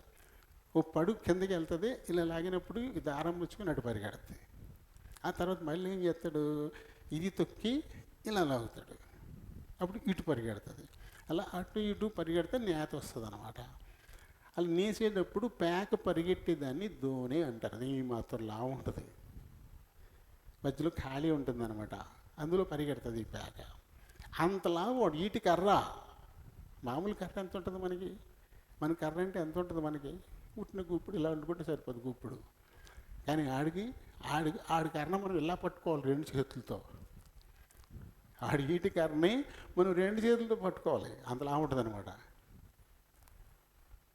ఆ చివరి ఉండేటువంటి ఇనుప హుక్కు ట్రయాంగిల్లో ఉంటుంది, ఇనపది 6 కేజీలు బరువు ఉంటుంది. ఆ చివరి ఉండేదే 6 కేజీలు బరువు. ఈ నేత కానీ ధోని అంత ఈ కర్రకి చివర అంతలా హుక్కు ఉంటుందన్నమాట. ఏం దాన్ని వేసుకుని ఇలా అంటే ఏముంది, ఇంకా ఒకళ్ళ నుంచి 10 మందిని దూరం వెళ్ళిపోతుంది. అటువంటి బలాఢ్యుడు అతను. పైగా తల మీద శిరస్త్రాణం, ఒంటలంతా పెట్టేసుకున్నాడు. ఖాళీ ప్రదేశం అంటూ ఎక్కడ లేదు. కత్తెట్టు నరిగితే అది ఇరిగిపోవాలా, ఈటిట్టు పొడితే అది ఇరిగిపోవాలా. ఈ బాణాలు ఇంకా చీపురు పొలలే. అటు ఎలా నడుచుకుంటూ వస్తే కానీ ఏమీ చేయలేం మనం. కేవలం ఈ కళ్ళ కాడ మట్టుకే ఖాళీ చూడాలి కదా, మరి కళ్ళద్దాలు పెట్టుకునేంత ఖాళీ. ఇక్కడ మట్టుకే కొంచెం ఖాళీ అనమాట, ఇంకెక్కడ ఖాళీ ఉండదు. అటువంటిది వేసుకున్నాడు. అంత బలాఢ్యుడు, మళ్ళీ ఇంత రక్షణార్థమైనటువంటి వేషధారణ, కవచం, సర్వాంగ కవచం వేసుకున్నాడు వాడు. వాడు వచ్చి ఇజ్రాయేలీలను చూసి ప్రగల్భాలు పలికేవాడు. ఏయ్, మీరు ఇశ్రాయేలీలు కాదా? మీరు సౌలు దాసులు కాదా? మీరు యుద్ధానికి వచ్చిన వాళ్ళు కాదా? మీరు అన్నం తింటున్నారా? మీరు సిగ్గు శరం లేదా మీకు? ఒకడు రెండే మీలో నేనే వాడు దెబ్బలాడుకుంటాం. నేను చచ్చిపోతే మేమందరం మీకు, మా వాళ్ళందరూ మీకు దాసులైపోతారు. మీ వాడు చచ్చిపోతే మీరందరూ మాకు దాసులైపోండి. ద్వంద్వ యుద్ధం అంటారు దీన్ని. ద్వంద్వ యుద్ధం, పరస్పరం ఒకరికొకరు ఎదురెదురు దెబ్బలాడుకోవడం ద్వంద్వ యుద్ధం అంటారు. వాడు నేను దెబ్బలాడుకుంటాం అంటూ అడుపొద్దున్న సాయంకాలం వచ్చి సవాల్ చేస్తూ ఉన్నాడు. వాడిని చూసేటప్పటికీ వీళ్ళకి ఏమైపోతుంది, తలకాయలు మోకాళ్ళు పెట్టేసుకుంటున్నారు. ఆడు మొగవాడు ఎంకెత్తి చూడట్లా, భయపడిపోతున్నటువంటి టైం.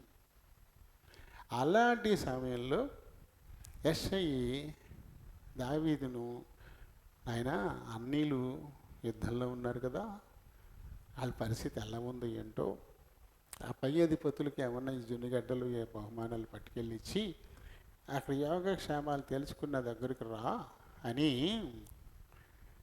తండ్రి అయిన యెషయి దావీదును పంపించాడు. దావీదు ఏం చేశాడు, ఆ గొర్రెల్ని ఒకటికి అప్పచెప్పి, ఎందుకంటే చాలా బాధ్యతగా ఉంటాడు, చాలా బాధ్యత గలవాడు. నాన్న పంపించాడు కదా, పాలేర్లు ఉన్నారు కదా, ఈయన అప్పచెప్పాలా ఏంటి, వాళ్ళు చూసుకోరా? ఇక్కడ రాయబడింది, ఇక్కడ పనివాడికి గొర్రెల మందిని అప్పచెప్పేసి ఈ సామాన్లన్నీ తీసుకుని మళ్ళీ ఇంకొకటి తోడు మోసుకురావాలా. అవి జొన్ను గడ్డలు ఇవన్నీ పట్టుకొచ్చాడు. అవన్నీ పట్టుకుని అక్కడికి వచ్చాడు. ఇక్కడ సీన్ ఎలా ఉంది, చాలా భయంకరంగా ఉంది, గందరగోళంగా ఉంది. సైన్యమే సామాన్య ప్రజానీకానికి కూడా భయమే కదా. ఇది చాలా గంభీరంగా ఉంది సీన్. ఇక్కడ దావీదు చూశాడు, ఏంట్లో ఉంది ఏంటిది అని చెప్పేసి ఒకరిని అడిగాడు, ఏంటి సంగతి ఇది, ఏంటి సంగతి అంటే వాడు చెప్పాడు, బాబు ఫిలిష్తీయులు యుద్ధానికి వచ్చారు కానీ వాడు యుద్ధానికి రావట్లేదు, వాళ్ళు ఒకడు ఉన్నాడు కొండలాగాను, ఎంత ఎత్తున్నాడు ఇలా ఉన్నాడు, వాడు వచ్చి సవాల్ చేస్తున్నాడు, మన వాళ్ళు ఎవ్వరు దగ్గరికి వెళ్ళలేదు అని చెప్పాడు. ఈ సంగతి అన్నయ్య చూశాడు, పెద్దడు, రై ఏం చేస్తున్నావు ఇక్కడ, నువ్వు వచ్చావు కదా, చూసావు, ఆ రొట్లు గిట్లు ఇచ్చేసావు ఓ అని చెప్పేసి కసురుకున్నాడు. అప్పుడు కూడా అలానే నేను ఎదిరించడం, నేనేమన్నాను, నేనేం చేశాను అంటే మెల్లగా అలా వెళ్ళిపోతాడు.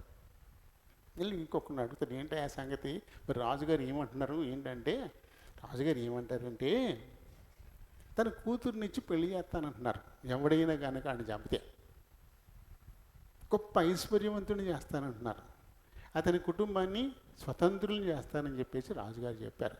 అయినా ఎవడో పోవట్లేదా, ఎవడు పోతాడు ఆడి మీదగా, ఎవడు పోతాడు, నేను వెళ్తాను, నన్ను తీసుకెళ్ళి రాజుగారి దగ్గరికి, నేను వెళ్తాను, నన్ను తీసుకెళ్ళి రాజుగారి దగ్గరికి అంటున్నాడు.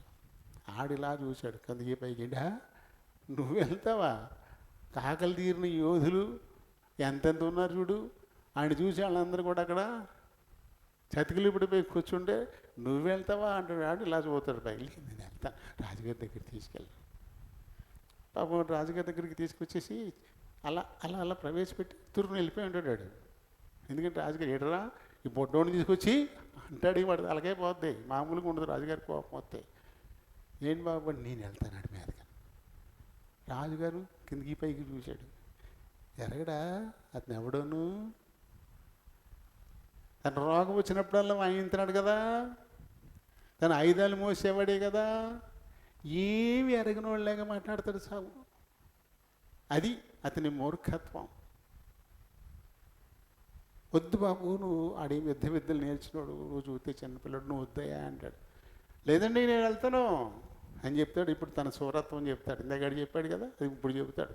నా తండ్రి గొర్రెల్ని కాస్తుంటే ఒక సింహం వచ్చింది, ఒక ఎలుగుబండి వచ్చింది, ఒక పిల్ల నోటు కరుచుకెళ్ళిపోతుంది, నేను వాటిని తరిమి ఒట్టి చేతులతో మోది ఒక మేకపిల్లని చీల్చినట్టుగా దాన్ని చీల్చేసి ఆ గొర్రె పిల్లని నేను కాపాడుకున్నాను.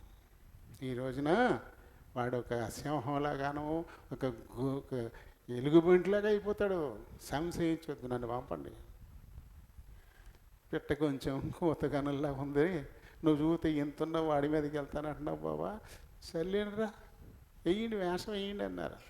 అంటే సైనికుడికి ఏమి వేయాలి? కాళ్ళకి బూట్లు వేయాలి, చేతికి తెగాలి, కవచం వేయాలి, తన శిరస్నానం పెట్టాలి, చాలా ఉంటాయి. అవన్నీ కడుతున్నారు. అవన్నీ కట్టేశారు. కట్టేస్తే పాపం అడుగు తీసి అడిగేయలేకపోతున్నాడు.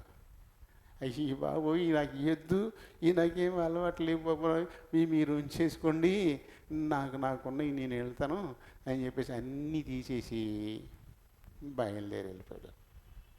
మీకు తెలిసి ఇదంతా. బయలుదేరాడు, అది లోయలోకి దిగాడు, ఒక 5 రాళ్ళు తీసుకున్నాడు, అవి ఒక సంచిలో వేసుకున్నాడు, ఒకటి సెలపుచ్చుకున్నాడు. ఈ గొర్రె పిల్లని అదిలించేటువంటి చిన్న కర్రపుల్ల అది ఒకటే ఉంది, అది పుచ్చుకుని వెళ్తున్నాడు. ఇప్పుడు ఫిలిస్తీ శిబిరంలో చూశారు.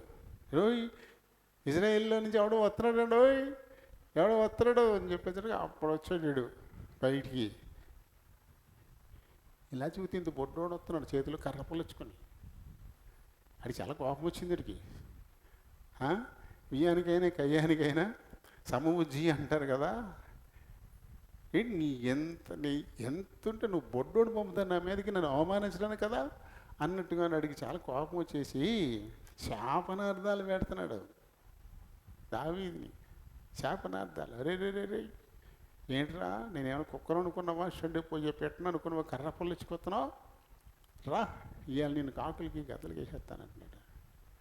అప్పుడు ఈయనేమంటాడు, నువ్వు కత్తి ఈటే ఎన్ని పుచ్చుకొస్తున్నావు కదా, రా నిన్ను నీ సైన్యాన్ని కూడా నేను ఈవేళ కాకులకి గతలకి వేసేస్తాను, ఈ యుద్ధం ఎవరిది, నాది కాదు, యెహోవాదే అని చెప్పేసి ఈయన వెళ్ళాడు. అక్కడ యుద్ధం జరిగిన సంగతి మనకు తెలుసు కదా. తలకాయ నరికి అది పట్టుకుని వస్తే అప్పుడు ఏమంటాడు తెలిసినా, ఎవరు దావీదు ఫిలిష్తీయునికి ఎదురుగా వెళుతూ ఉంటే ఈ అబ్నేరుతో ఏమంటాడు, ఈ యవనుడు ఎవడు ఎరగడా, రోగం వచ్చినప్పుడల్లా వాయించున్నాడు, ఆ ఆయుధాలు మోసుకొని తిరుగుతున్నాయని కూడా, ఆయన అంటే చాలా ఇష్టం పెరిగిపోయింది కూడాను. అల్లడోని ఏమి ఎరగనోళ్ళగా అబ్నేరు ఈ చిన్నవాడు ఎవడు అని అడుగుతున్నాడు. అంటే ఎలాంటి మనస్తత్వం సౌలుది, మేలును వెంటనే మర్చిపోతాడు, మూర్ఖుడు. తనకు ఒక రకంగా చెప్పాలంటే జీవప్రధానిగా ఇతను. ఆ రోగం వచ్చినప్పుడల్లా తలకాయ నొప్పి వచ్చేసి నేలకేసి కొట్టుకునే టైంలో వల్ల చక్కగా ఇది వాయించి ఆ దురాత్మను పోగొట్టేటువంటి వాడంటే అతని జీవనదాతే కదా. ఎవరిని మర్చిపోతారు అతన్ని? నిరంతరము ఆయుధాలు మోసేవాడు కదా, మర్చిపోతారు అతన్ని. ఏమంటాడు అబ్నేరు, ఈ చిన్నోడు ఎవడు, ఏమి ఎరగిన వాళ్ళగా ఈ ఆడు అబ్నేరు. ఇంకా ఇది ఆడేమంటాడు, నా వెళ్ళినవాడా నీ ప్రాణం తోడు, వాడు ఎవడు నాకు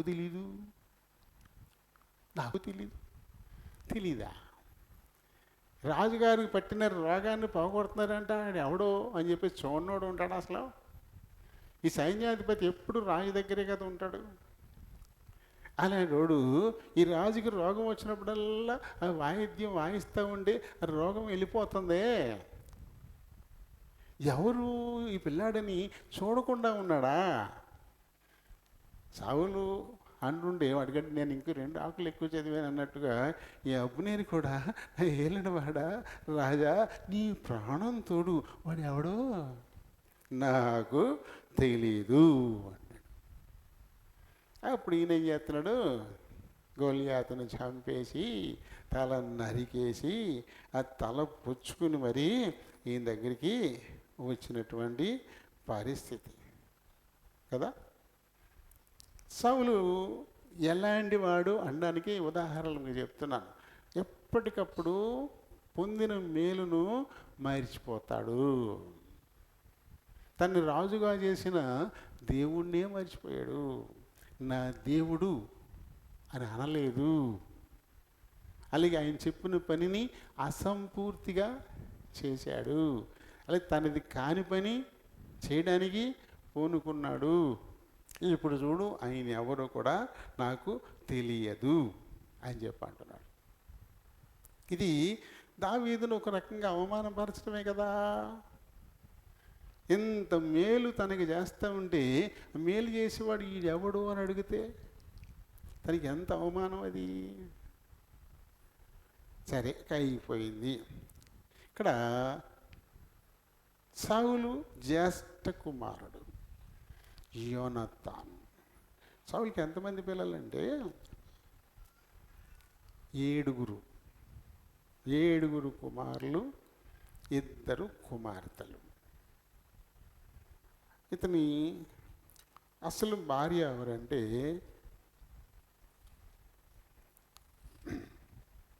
ఆయన అహీనోయము అనేటువంటిది ఆమెను వివాహం చేసుకున్నాడు. అహీనోయము అనేటువంటి ఆమె భార్య అన్నమాట.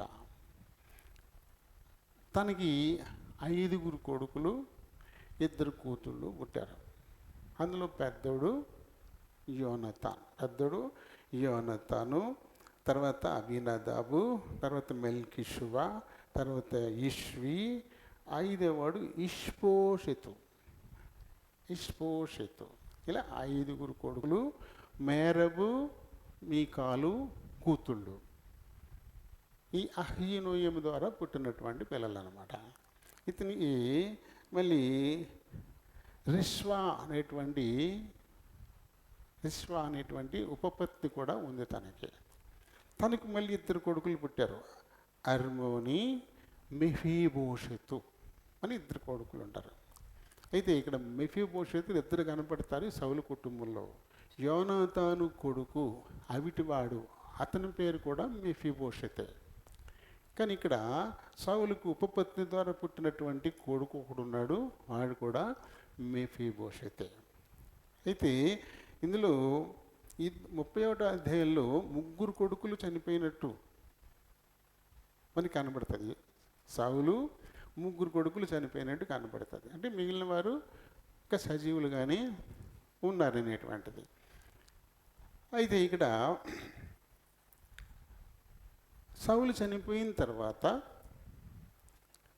దావీదు యూదావారి మీద రాజుగా అభిషేకింపబడ్డాడు. యూదావారి మీద మట్టుకే. మళ్ళీ మిగతా వారు ఉన్నారు కదా, వారందరి మీద ఈ అబ్నేరు, సౌలు సైన్యాధిపతి అయినటువంటి అబ్నేరు, సౌలు కొడుకు, ఇంకొకడు ఉంటాడు కదా కొడుకు, ఆ కొడుకుని తీసుకొచ్చి రాజుగా అభిషేకించడం అనేది ఇజ్రాయేల్ మీద 5వ అధ్యాయం మనకి కనబడుతుంది. 2:8 చూడండి. 2 సమూయేలు 2:8 నేరు కుమారుడగు అబ్నేరు అను సౌలు యొక్క సైన్యాధిపతి సౌలు కుమారుడగు ఇష్బోషెతు అతన్ని ఏం చేశాడంటే సౌలు సింహాసనం మీద కూర్చోబెట్టాడు. సౌలు చనిపోయాడు కదా, సౌలుకు బదులుగా అతన్ని రాజుని చేశాడు. అతను ఒక 2 సంవత్సరాలు ఉన్నాడు. సౌలు కొడుకే ఒక 2 సంవత్సరాలు ఉన్నాడు. అయితే అప్పుడు దావీదు యూదుల మీద రాజుగా అభిషేకింపబడ్డాడు. యూదుల మీద రాజుగా ఆయన అభిషేకింపబడ్డది 4వ వచనం 2:4 మనకి కనబడుతుంది. 2 సమూయేలు 2:4 అంతటా యూదావారు అక్కడికి వచ్చి యూదావారి మీద రాజుగా దావీదునకు అభిషేకము చేశాను. అయితే ఇంకా దావీదు గురించి ఇంక మనకు కావాలా. సాధారణంగా మనుషులు ఎలా ఉంటారు, కష్టాలు మనిషికి తోడుగా ఉన్నప్పుడు దేవుణ్ణి విడిచిపెట్టడు మనిషి. కష్టాలు మనిషికి తోడుగా ఉంటే దేవుణ్ణి ఆ మనిషి ఎప్పుడు విడిచిపెట్టడు. కష్టాలు ఎప్పుడు దాన్ని విడిచిపోతాయో మనిషి దేవుణ్ణి కూడా వదిలేస్తాడు, మర్చిపోతాడు. దావీదు విషయంలో కూడా జరిగింది అలా. అందరి మనుషుల్లోనూ అలాగే జరుగుతూ ఉంటుంది. మనకి ఏదైనా ఇబ్బంది వస్తేనే దేవుడా అంటాం, ఏ ఇబ్బంది లేకపోతే అబ్బే మనంతటో లేడు, అలాగే ఉంటాం. ఇక్కడ కూడా అంతే.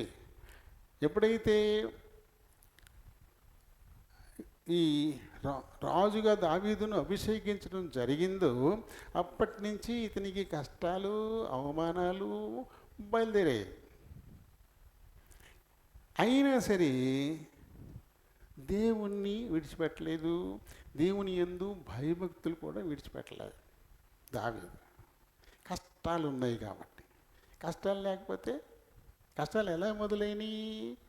గొల్యాతును దావీదు చంపిన తర్వాత, ఫిలిస్తీయుల మీద ఇశ్రాయేలీలకు గొప్ప విజయం వచ్చిన తర్వాత, వీళ్ళందరూ తిరిగి మళ్ళీ రాజధానికి వస్తుంటే ఆ చుట్టుపక్కల గ్రామాల నుంచి వచ్చిన కన్యకలు రకరకాల వాయిద్యాలు పట్టుకొచ్చి వాయిస్తూ నాట్యం ఆడుతూ పాటలు పాడారంట. సౌలు 1000 కొలది, దావీదు 10,000 కొలది హతము చేశాను అని పాడతారు. ఇది అస్సలు నచ్చలేదు సౌలుకి, ఇది అస్సలు నచ్చలేదు. నచ్చపోయేసరికి ఏమైపోయింది? సౌలు దావీదు మీద విషపు చూపు మొదలెట్టాడు. 16:21 దావీదు మీద చాలా ఇష్టం పుట్టేసింది. సౌలుకి చాలా ఇష్టం పుట్టేసింది.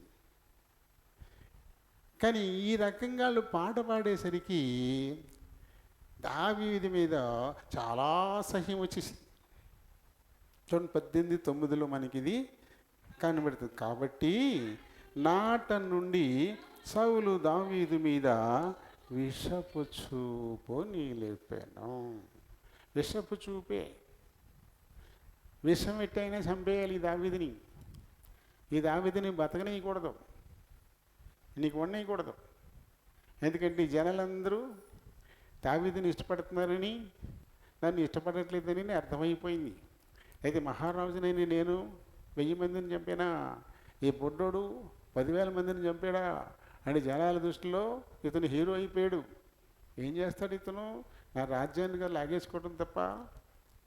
కాబట్టి ఈయన చంపేస్తే గొడవ వదిలిపోద్దని అక్కడి నుంచి దావీదుని ఎలా చంపేయాలా ఇదే పెట్టుకున్నాడు.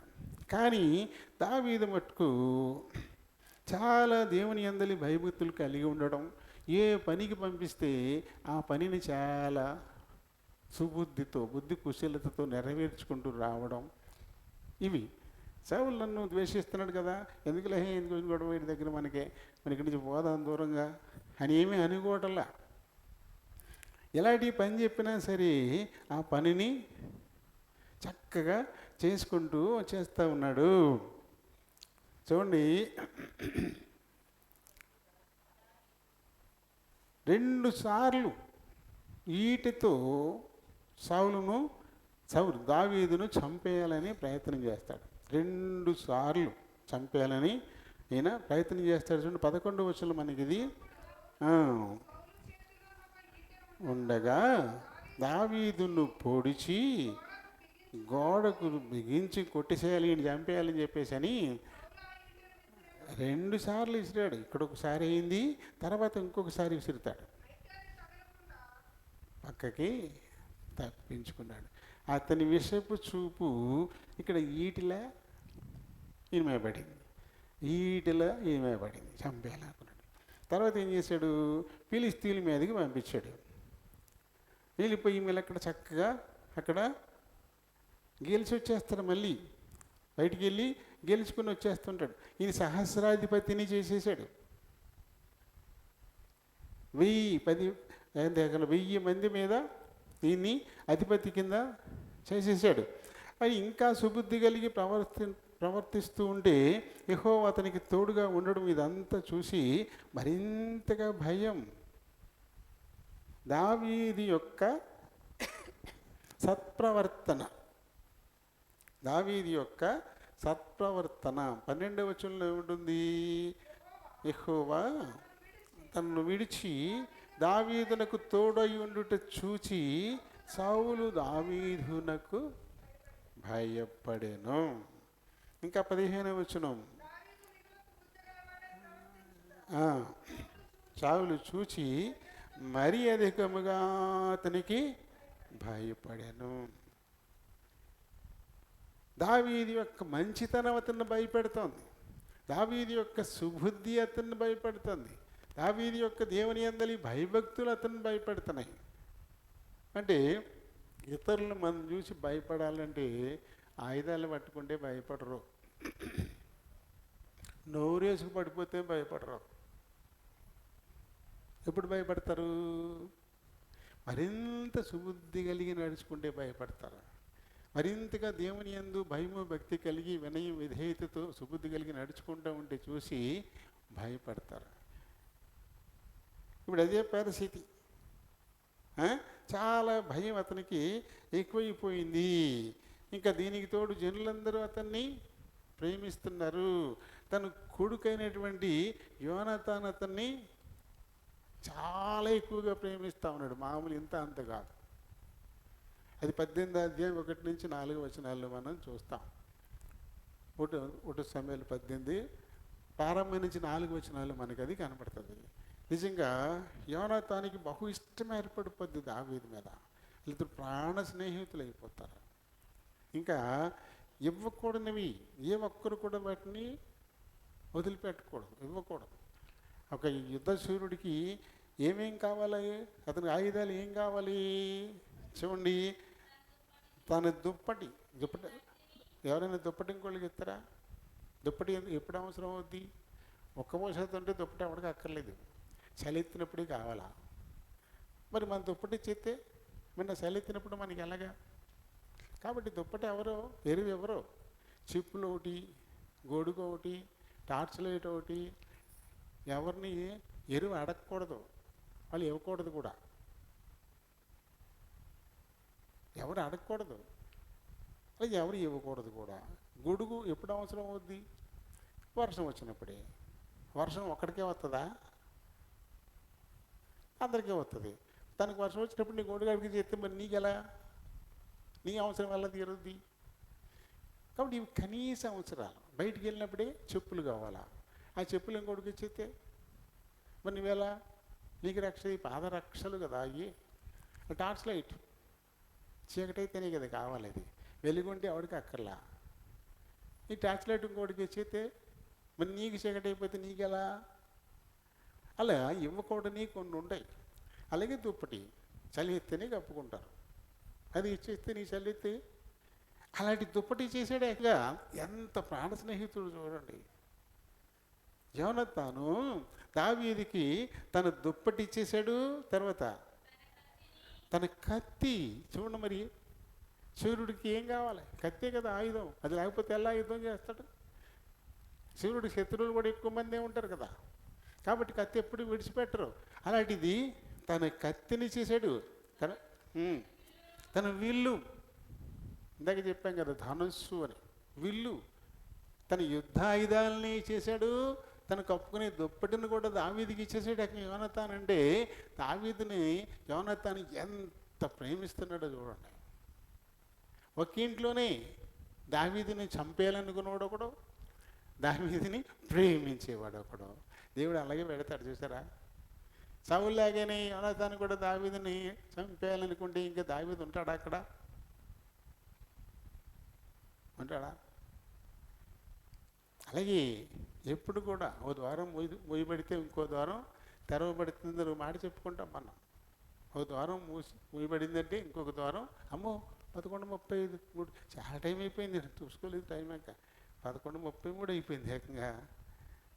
ఎక్కడున్నాం ఇంకా మనం? దావీదు ఇంకా సీన్లోకి రాలా. దావీదుని సింహాసనం మీదకి నడిపిస్తున్నాం అంతే. ఆయన అడుగుల్ని మనం చూసుకుంటున్నాం సింహాసనం దాకా. ఎందుకంటే సింహాసనం ఎక్కిన తర్వాత కానీ తప్పు చేయడు, అప్పుడు దాకా తప్పు చేయడు. ఎంతగా శ్రమలు వస్తున్నా, ఎంతగా తన్ని చంపేవాళ్ళు తరుగుతున్నా, వాళ్ళే తన చేతికి చిక్కినా వాళ్ళని చంపడం. చాలా యథార్థంగా నడుచుకుంటాడు ఎక్కడ కూడా. ఇప్పుడు ఎక్కడి దాకా వచ్చి ఇక్కడికి వచ్చాం. యోనాతాను దావీదును అంతగా ప్రేమించడం మామూలు ప్రాణ సమానుడుగా అన్నమాట. ప్రాణ సమానుడుగా. నిజంగా యోనాతాను చనిపోయిన తర్వాత దావీదు కీర్తనెత్తి పాడతాడు. ఆ కీర్తనెత్తి పాడినప్పుడు అందులో ఈ యోనాతాను గురించి మాట్లాడతాడు అనమాట. ఏమంటాడంటే 26వ వచనంలో ఉంటుంది. నా సహోదరుడా యోనతానా, నీవు నాకు అతి మనోహరుడవై ఉంటివి. నీ నిమిత్తము నేను బహుశోకమునందుచున్నాను. నా యందు నీకున్న ప్రేమ బహు వింతైనది. స్త్రీలు చూపు ప్రేమ కంటెను అది అధికమైనది అంటూ యోనాతాను మరణించిన తర్వాత నిజంగా కంటికి మంటికి ఏడుస్తూ ఈ కీర్తన ఎత్తాడు దావీదు. అంటే వీళ్ళిద్దరి మధ్యన ఉన్నటువంటి ప్రేమ ఎంత గొప్పదో ఇక తన ఆయుధాలు ఇచ్చేసాడంటేనే అర్థమవుతుంది మనకి. తన కత్తి, తన విల్లు, తన దుప్పటి కూడా దావీదుకి ఇచ్చేశాడు. అంటే దావీదుని ఇతను ఎంతగా ప్రేమిస్తున్నాడో మనం దాన్ని బట్టి చూసుకోవచ్చు. అది 19వ అధ్యాయంలో మొదట్లోనే తన మనుషులకి యోనతానికి సౌలు ఏం చెప్తారంటే దావీదును మీరు చంపేయాలి అంటాడు. దావీదును మీరు చంపేయాలి అంటాడు. అప్పుడు యోనతాను వాళ్ళ నాన్నతో వాదిస్తాడు.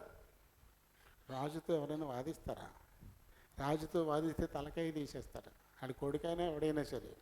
అలాంటిది దావీదును వెనకేసుకుని సౌలుతో యోనతాను వాదిస్తాడు. ఏం తప్పు చేశాడు నువ్వు దావీదును చంపేయాలనుకుంటున్నావు? ఏం పాపం చేశాడు అతను?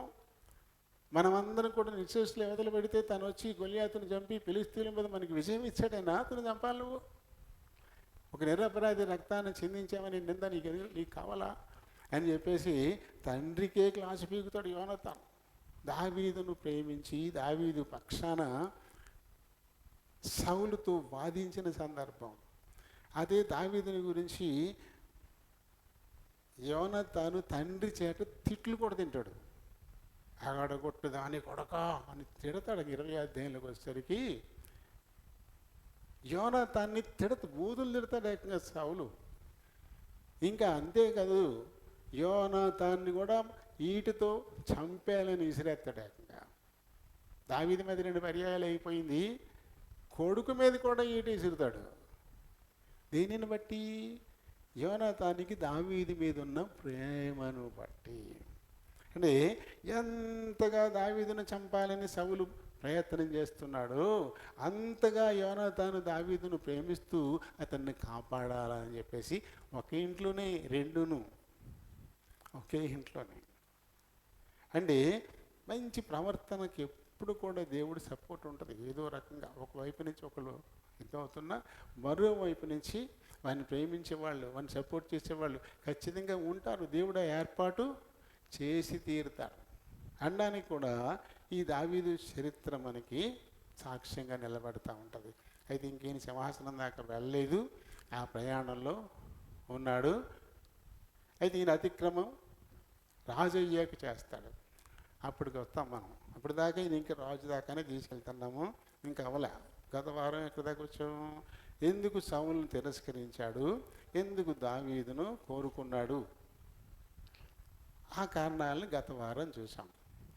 ఈ వారం ఏమైంది? ఇప్పుడు అభిషేకం దాకా వచ్చింది. సౌలు దావీదును తరుముతా ఉన్నాడు, చంపేయడానికి తరుముతున్నాడు. కాబట్టి యథార్థంగా నడుచుకునే వారికి ఎప్పుడు కూడా శత్రువులు ఉంటారు, వారిని ప్రేమించేవారు కూడా దేవుడు పక్కన ఏర్పాటు చేస్తాడు. కొత్త నిబంధనలు ఏం చెప్తారు? అపాయంలో ఉన్నను ఉపాయము లేని వారం కాము. ఇది కొత్త నిబంధనలో మనం చదువుతాం పౌలు గారి ద్వారా. అలాగే ఇక్కడ దావీదు అపాయంలో ఉన్న ఉపాయం లేనివాడేమీ కాదు. యోనతానే తనకు ఉపాయం, యోనతానే తనకు రక్షణ. ఆ రకంగా దేవుడు అక్కనే ఏర్పాటు చేసినట్లుగా మనం చూస్తాం. చూడండి ఎంత చక్కటి ప్రణాళిక దేవుడు కలిగి ఉన్నాడు. సౌలు ఉపయోగించుకోలేదు, ఇప్పుడు దావీదు మీదకి వచ్చింది ఆ ప్రణాళిక. అదే రీతిని మన మీద కూడా మనం ఉపయోగించుకోవాలి. దేవుడు ఇచ్చేటువంటి అవకాశాలని మనం ఉపయోగించుకుని ఆయన యందు మరింత భయభక్తులు కలిగి ముందుకు సాగడం ద్వారా ఇంకా ఇంకా ఇంకా ఇంకా ఆశీర్వాదం మనం పొందుతాం ఖచ్చితంగా కదా. అటువంటి గొప్ప దేవుణ్ణి మనం ఆరాధించడానికి ఎందుకంటే మనకి ఎక్కువ కారణాలు అవసరమా? ఆరాధన చేద్దాం. ప్రేమ కలిగిన మా ప్రియ పరలోకపు తండ్రి, వందనాలు, స్తోత్రాలు. మీ కృప చొప్పున ఇంతవరకు మా మధ్య నుండి మరి దావీదు యొక్క అభిషేకం, సౌలు యొక్క తిరస్కారం. సౌలు మీరు ఎప్పుడు తిరస్కరించారు, దావీదును అభిషేకించారు. మీ ఆత్మాభిషేకం సౌలును విడిచిపెట్టి దావీదు మీదకి వచ్చేసింది. అప్పటి నుంచి సౌలు దావీదు మీద విషపు చూపు, దావీదుని ఎలా చంపేయాలని తన ప్రయత్నాలు చేస్తూనే ఉన్నాడు. అతను సుబుద్ధి కలిగి, ఎందు భయము భక్తి కలిగి నడుచుకోవడాన్ని బట్టి చూసి మరింతగా దావీదుకు సౌలు భయపడిన వాడు ఉన్నాడు. అలాగే మేము కూడా ఈ లోకంలో మేము సుబుద్ధి కలిగి యథార్థవర్తనలో మేము నడిస్తే అన్యులు మమ్మల్ని చూసి భయపడే పరిస్థితి ఉంటుంది. అలాగే ద్వేషించే వారు కూడా ఉంటారు.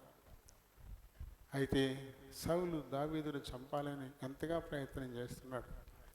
దావీదును కాపాడడానికి ఆ సౌలు జ్యేష్ఠ కుమారుడైన యోనతాను అంతే ప్రయాసపడుతూ ఉన్నాడు. ఆయన ఆ రీతిగానే ఒక ద్వారం మూయబడితే మరొక ద్వారం మీరు తెరుస్తారు అనడానికి ఇదే నిదర్శనంగా కనపడుతుంది. ప్రస్తుతం మా జీవితాల్లో కూడా అలాంటి పరిస్థితులు మాకు ఎదురవుతూ ఉంటాయి. మేము ధైర్యంగా ముందుకు పోవాలంతే. ఇంత చక్కటి ప్రణాళిక కలిగిన మా దేవ, మీకే వందనాలు, స్తోత్రాలు. మా పేర్లు ఇప్పుడు ఆరాధించిపోతున్నారు.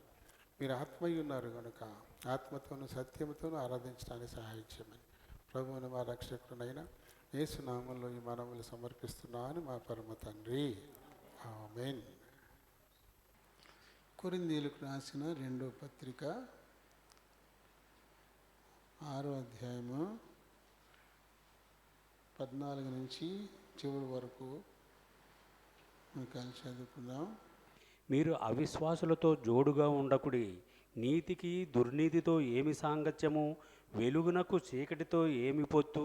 క్రీస్తునకు బెలియాలుతో ఏమి సంబంధము? అవిశ్వాసితో విశ్వాసికి పాలెక్కడిది? దేవుని ఆలయమునకు విగ్రహములతో ఏమి పొందిక? మనము జీవము గల దేవుని ఆలయమై ఉన్నాము. అందుకు దేవుడు ఎలాగూ సెలవిచ్చుచున్నాడు, నేను వారిలో నివసించి సంచరింతును, నేను వారి దేవుణ్ణి ఉందును, వారు నా ప్రజలై ఉందురు. కావున మీరు వారి మధ్య నుండి బయలువెడలి ప్రత్యేకంగా ఉండుడి, అపవిత్రమైన దానిని ముట్టకుడి, ప్రభు చెప్పుచున్నాడు. మరియు నేను మిమ్మును చేర్చుకొందును, మీకు తండ్రినై ఉందును, మీరు నాకు కుమారులను కుమార్తెలనై ఉందురనని సర్వశక్తి గల ప్రభువు చెప్పుచున్నాడు. దేవుడి పరిశుద్ధ వాక్యం దీవించును గాక. ఆమేన్. ప్రేమ కలిగిన మా ప్రియ పరలోకపు తండ్రి, వందనాలు, స్తోత్రాలు. మరొక మారు మీ కృపాసన యొద్దకు వస్తున్నాము. మా వెనికిడిలోనికి తేబడిన లేఖన భాగాన్ని దీవించండి. ఈ లేఖనాన్ని బట్టి దేవుని బలహీనుడి ప్రభా, నేను మాట్లాడడానికి నిలబడబోతుండగా నన్ను ఖాళీ చేసి మీ చిత్తానుసారమైన మాటలు నోటి నింపి మీరే మాట్లాడుకుని మహిమ తెచ్చుకోండి. చేర్చబడిన మా పిల్లలందరిని బట్టి వందనాలు, స్తోత్రాలు. కొద్ది సమయం తమ హృదయాలు చివరిని పరలోకపు గమన వైపు కేంద్రీకరించేలాగా సహాయం చేయమని ప్రభువైన యేసు నామములో ఈ మనవులు సమర్పిస్తున్నాను మా పరమ తండ్రి, ఆమేన్. Praise the lord. అత్యంత శ్రేష్టమైన సమయానికి ఇప్పుడు మనం వస్తున్నాం. ప్రభు దేహానికి సాదృశ్యమైనటువంటి రొట్టె, ఆయన రక్తానికి సాదృశ్యమైనటువంటి రసం మన మధ్యన ఉన్నాయి. మన దీనిలో పాలు పంపులు పొందడానికై మనం మరి సిద్ధపడుతూ ఉన్నాం. అయితే ప్రభు పరిశుద్ధుడు, నేను పరిశుద్ధుడను కనుక మీరును పరిశుద్ధులై ఉండండి అంటూ ప్రభు సెలవిచ్చాడు. కాబట్టి పరిశుద్ధుడైనటువంటి ఆయన దేహానికి సాదృశ్యమైనటువంటి రొట్టెలో మనం పాలు పొందడానికి ఏ రీతిని సిద్ధపడాలో మరి కొరింథీ సంఘానికి మన పితరుడు రాస్తూ మనతో కూడా మాట్లాడుతున్నాడు. ఓ కొరింథీయులారా, అరమరలు లేకుండా మీతో మాట్లాడుచున్నాను అంటూ ఆయన 11వ వచనంలో ప్రారంభించాడు. అలాగే మనం కూడా బేతేల్ విశ్వాసులారా, అరమరలు లేకుండా నేను మీతో మాట్లాడుతున్నాను అని చెప్పేసి ఇప్పుడు మనతో కూడా మాట్లాడుతున్నాడు. పరిశుద్ధుడైనటువంటి మరి దేవుని దేహానికి సాదృశ్యమైన రొట్టెలో పాలు పొందేటువంటి వారు ఎలా ఉండాలి? మీరు అవిశ్వాసులతో జోడుగా ఉండొద్దు. నీతికి దుర్నీతితో ఏమి సాంగత్యము? వెలుగునకు చీకటితో ఏమి పొత్తు? క్రీస్తునకు బెలియాలతో ఏమి సంబంధము? అవిశ్వాసితో విశ్వాసికి పాలెక్కడిది? దేవుని ఆలయమునకు విగ్రహములతో ఏమి పొందిక? మనం జీవము గల దేవుని ఆలయమై ఉన్నాము. మనం ఏంటో, మనం ఎవరితో పొందు కలిగి ఉండాలి, ఎవరితో పొద్దు లేకుండా ఉండాలి, ఈ విషయాలు మరి ఈయన కొరింథీ సంఘానికి రాస్తూ మనకు కూడా రాస్తున్నారు. పరిశుద్ధుడైన ప్రభు యొక్క దేహంలో మనం పాలు పంపులు పొందాలంటే మనం విశ్వాసులతోనే సహవాసం చేసేవారు కావాలి. కాబట్టి మరి మన సహవాసం ఎవరితో? ఎవరు మన ఫ్రెండ్స్? ఎవరితో మన సమయాన్ని పంచుకుంటున్నాం? ఎవరితో మన మనసు విప్పి మాట్లాడుతున్నాం? ఎవరితో ఆయా పనుల్లో మనం పాలు పొందుతూ ఉన్నాం? దీన్ని చాలా జాగ్రత్తగా చూసుకోవాలా. ఒకే విషయం చాలా రకాలుగా ఆయన పోల్చి చెప్పాడు, ఒకటే మాట. ఎందుకంటే మీరు పరిశుద్ధులు కాబట్టి పరిశుద్ధులుగానే ఉండండి, పరిశుద్ధులతోటే మీ సంబంధాన్ని కొనసాగించుకోండి, కలిగి ఉండండి. అంతే తప్ప అవిశ్వాసులతో అపరిశుద్ధులతో మీరు పాలు పొందేవారైతే గనక ప్రభు దేహంలోనూ రక్తంలోనూ పాలు పంపులు పొందే అర్హత మీకు ఉండదు కదా. నీతికి దుర్నీతితో ఏంటి సాంగత్యం? నీతి గలవాళ్ళు నీతి గలవాళ్ళలాగానే ఉండాలి, దుర్నీతి పనులతో సాంగత్యం ఉండు. అలాగే వెలుగు చీకటి కలిసి ఉంటాయా? ఎప్పటికీ ఉండవు. వెలుగు అలా రావడం పాపం చీకటి పారిపోద్ది, వెలుగుతో పాటు చీకటి కూడా ఉండదు. అలాగే మనం వెలుగు సంబంధులం కదా. మత్తయి సువార్త 5:13 నుంచి చెప్తారు కదా, ఆయన మీరు లోకానికి వెలుగై ఉన్నారు. చదవక్కర్లేదు, మీరు ఈ లోకమునకు వెలుగై ఉన్నారంటే వెలుగు సంబంధులు. కాబట్టి వారికి చీకటితో ఏ విధమైనటువంటి పొత్తు ఉండడానికి వీలేదు. అలాగే ప్రభువు సైతాను, బెలయాలు అనే మాట సైతాను గురించి చెప్పాడు. క్రీస్తు మరి బెలియాలతో ఏంటి సంబంధం? అవిశ్వాసితో విశ్వాసికి పాలెక్కడుంది? అలాగే దేవుని ఆలయానికి, పరిశుద్ధమైన దేవుడు కదా, మరి అదృశ్యుడైన దేవుడు, ఆయన రూపం ఎవరికి తెలియదు, ఆత్మస్వరూపుడైనటువంటి దేవుడు, ఆయన ఆలయానికి అలాగే మనుషులు కల్పించుకున్న వాటికి ఏమిటి పొందిక? అసలు పొందికే ఉండదు. మనం జీవము గల దేవుని ఆలయం, మనమే జీవము గల దేవుని ఆలయం. అలాగే 1 కొరింథీ 3:16 నుంచి చెప్తాడు, మీరు దేవుని ఆలయమై ఉన్నారనియు దేవుని ఆత్మ మీలో నివసించుచున్నాడనియో మీరు ఎరుగరా. కాబట్టి మనం జీవము గల దేవుని ఆలయం మనం. కాబట్టి ఇలాంటి ఆలయాల్లోకి అపవిత్రమైనది ఏది రాకూడదు. యెరూషలేములో ఉన్న దేవుని ఆలయంలోకి ఇజ్రాయేల్ రాజులు మరి అపరిశుద్ధమైన వాటిని, అపవిత్రమైన దాన్ని తీసుకొచ్చి పెట్టేసరికల్లా ప్రభు ఆలయాన్ని వదిలేసి వెళ్ళిపోయాడు. ఆ ఆలయాన్ని ఎప్పుడైతే వెళ్ళిపోయాడో అప్పుడు ఏమైపోయింది? అది తగలబడిపోయింది, దోచుకొని పడింది. అలాగే ప్రభు మన హృదయమని ఈ ఆలయాన్ని ఆయన వదిలేస్తే మన బ్రతికేమైపోద్ది? అందుకని మనం జీవము గల దేవుని ఆలయమై ఉన్నాము అనే సంగతిని ఎప్పటికీ కూడా మర్చిపోకూడదు. కాబట్టి అందుకు తగిన విధంగానే మనం ఉండాలి.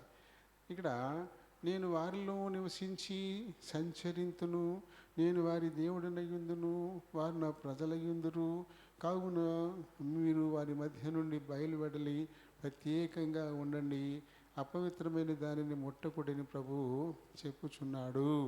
మరియు నేను మేము చేర్చుకుందును, మీకు తండ్రినయ్యుందును, మీరు నాకు కుమారులను కుమార్తెలను ఇందురని సర్వశక్తి గల ప్రభువు చెప్పుచున్నాడు. 2 సమూయేలు 7వ అధ్యాయంలో 14వ వచనం నుంచి ఏం రాయబడి ఉన్నాయో ఆ విషయాలను పౌలు గారు ఇక్కడ ఎత్తి రాస్తున్నాడు. వాటిని తీసుకుని ఈ విషయాన్ని కొరింథీ సంఘంతో మాట్లాడుతూ ఉన్నాడు. ప్రభువు మరి 2వ సమూయేలులో ఏం చెప్పారు అదే విషయాన్ని మన ముందుకు ఎక్కడ తీసుకుని ఏమంటాడు ఆయన? నేను వారిలో నివసిస్తాను, సంచరిస్తాను, వారికి దేవుణ్ణి ఉంటారు, వారు నాకు ప్రజలై ఉంటారు. కాబట్టి మీరు ఏం చేయాలి? అన్యుల మధ్యలో నుంచి బయలువెడలిపోయి మీరు ప్రత్యేకంగా ఉండండి. అపవిత్రమైన దేన్ని ముట్టొద్దు అని ప్రభువు చెప్తున్నాడు. మరియు నేను మిమ్మును చేర్చుకొందును, మీకు తండ్రినై ఉందును, మీరు నాకు కుమారులను కుమార్తెలనై ఉందురని సర్వశక్తి గల ప్రభువు చెప్తున్నాడు. అంటే ఆయనకి తగిన విధంగా మనం ఉన్న రోజున ఆయన మనకి దేవుడు, లేకపోతే మనకి తండ్రి అయి ఉంటాడు. మనం ఆయన ప్రజలము లేదా ఆయన కుమారులము కుమార్తెలమై మనం ఉంటామని మరి ప్రభువు చెప్పేటువంటి మాటల్ని మన ముందుకు ఈయన తీసుకొస్తూ ఉన్నాడు. కాబట్టి ఆయనకి తగినట్టుగానే మనం ఉండాలి. పరిశుద్ధుడైన దేవునికి తగిన పిల్లలంగా మనం ఉన్న రోజున ఆయనతో సహవాసం కలిగి ఉండడానికి, ఆయనతో కలిసి భోజనం చేయడానికి, ఆయన దేహానికి సాదృశ్యమైన రొట్టెలోను ఆయన రక్తానికి సాదృశ్యమైన రసంలోను మనం పాలు పంపులు పొందడానికి మనం అర్హులమై ఉంటాం. కాబట్టి దాన్ని కంటిన్యూషన్గా చెప్తాడు 7వ అధ్యాయంలో, ప్రియులారా మనకు ఈ వాగ్దానములు ఉన్నవి. ఏంటి ఆ వాగ్దానాలు? నేను వారిలో నివసించి సంచరిస్తాను, నేను వారికి దేవుణ్ణి ఉంటాను, వారు నాకు ప్రజలై ఉంటారు. ఇవి మనకి వాగ్దానాలుగా ఉన్నాయి కదా. మీకు తండ్రినై ఉంటాను, మీరు నాకు కుమారులు కుమార్తెలై ఉంటారు. ఈ వాగ్దానాలు దేవుడు మనకి ఇచ్చాడు. కాబట్టి ఏం చేయాలి? దేవుని భయముతో పరిశుద్ధతను సంపూర్తి చేసుకొనుచు శరీరమునకును ఆత్మకును కలిగిన సమస్త కల్మషము నుండి మనలను పవిత్రులనుగా చేసుకుందాం. అప్పుడు కానీ ఆయన దేహంలోనూ ఆయన రక్తంలోనూ పాలు పంపులు పొందే అర్హత మనకి రాదు. అంతే కదా. కాబట్టి మరి ప్రభు దేహంలో మనం పాలు పొందడానికి సిద్ధపడతా ఉన్నాం. అలాగే యెషయా 52:11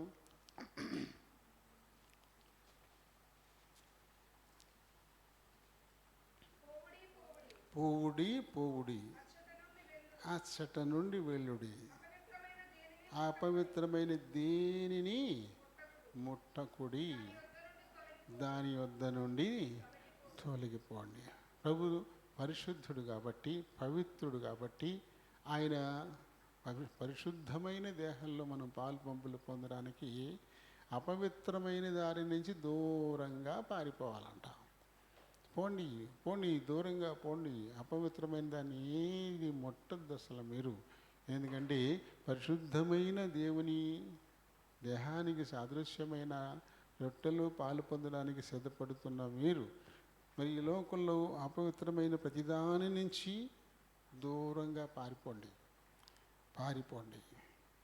ఎందుకంటే మరి ఖచ్చితంగా ఒక తెల్ల డ్రెస్ వేసుకున్నటువంటి వాళ్ళు ఏం చేయాలి?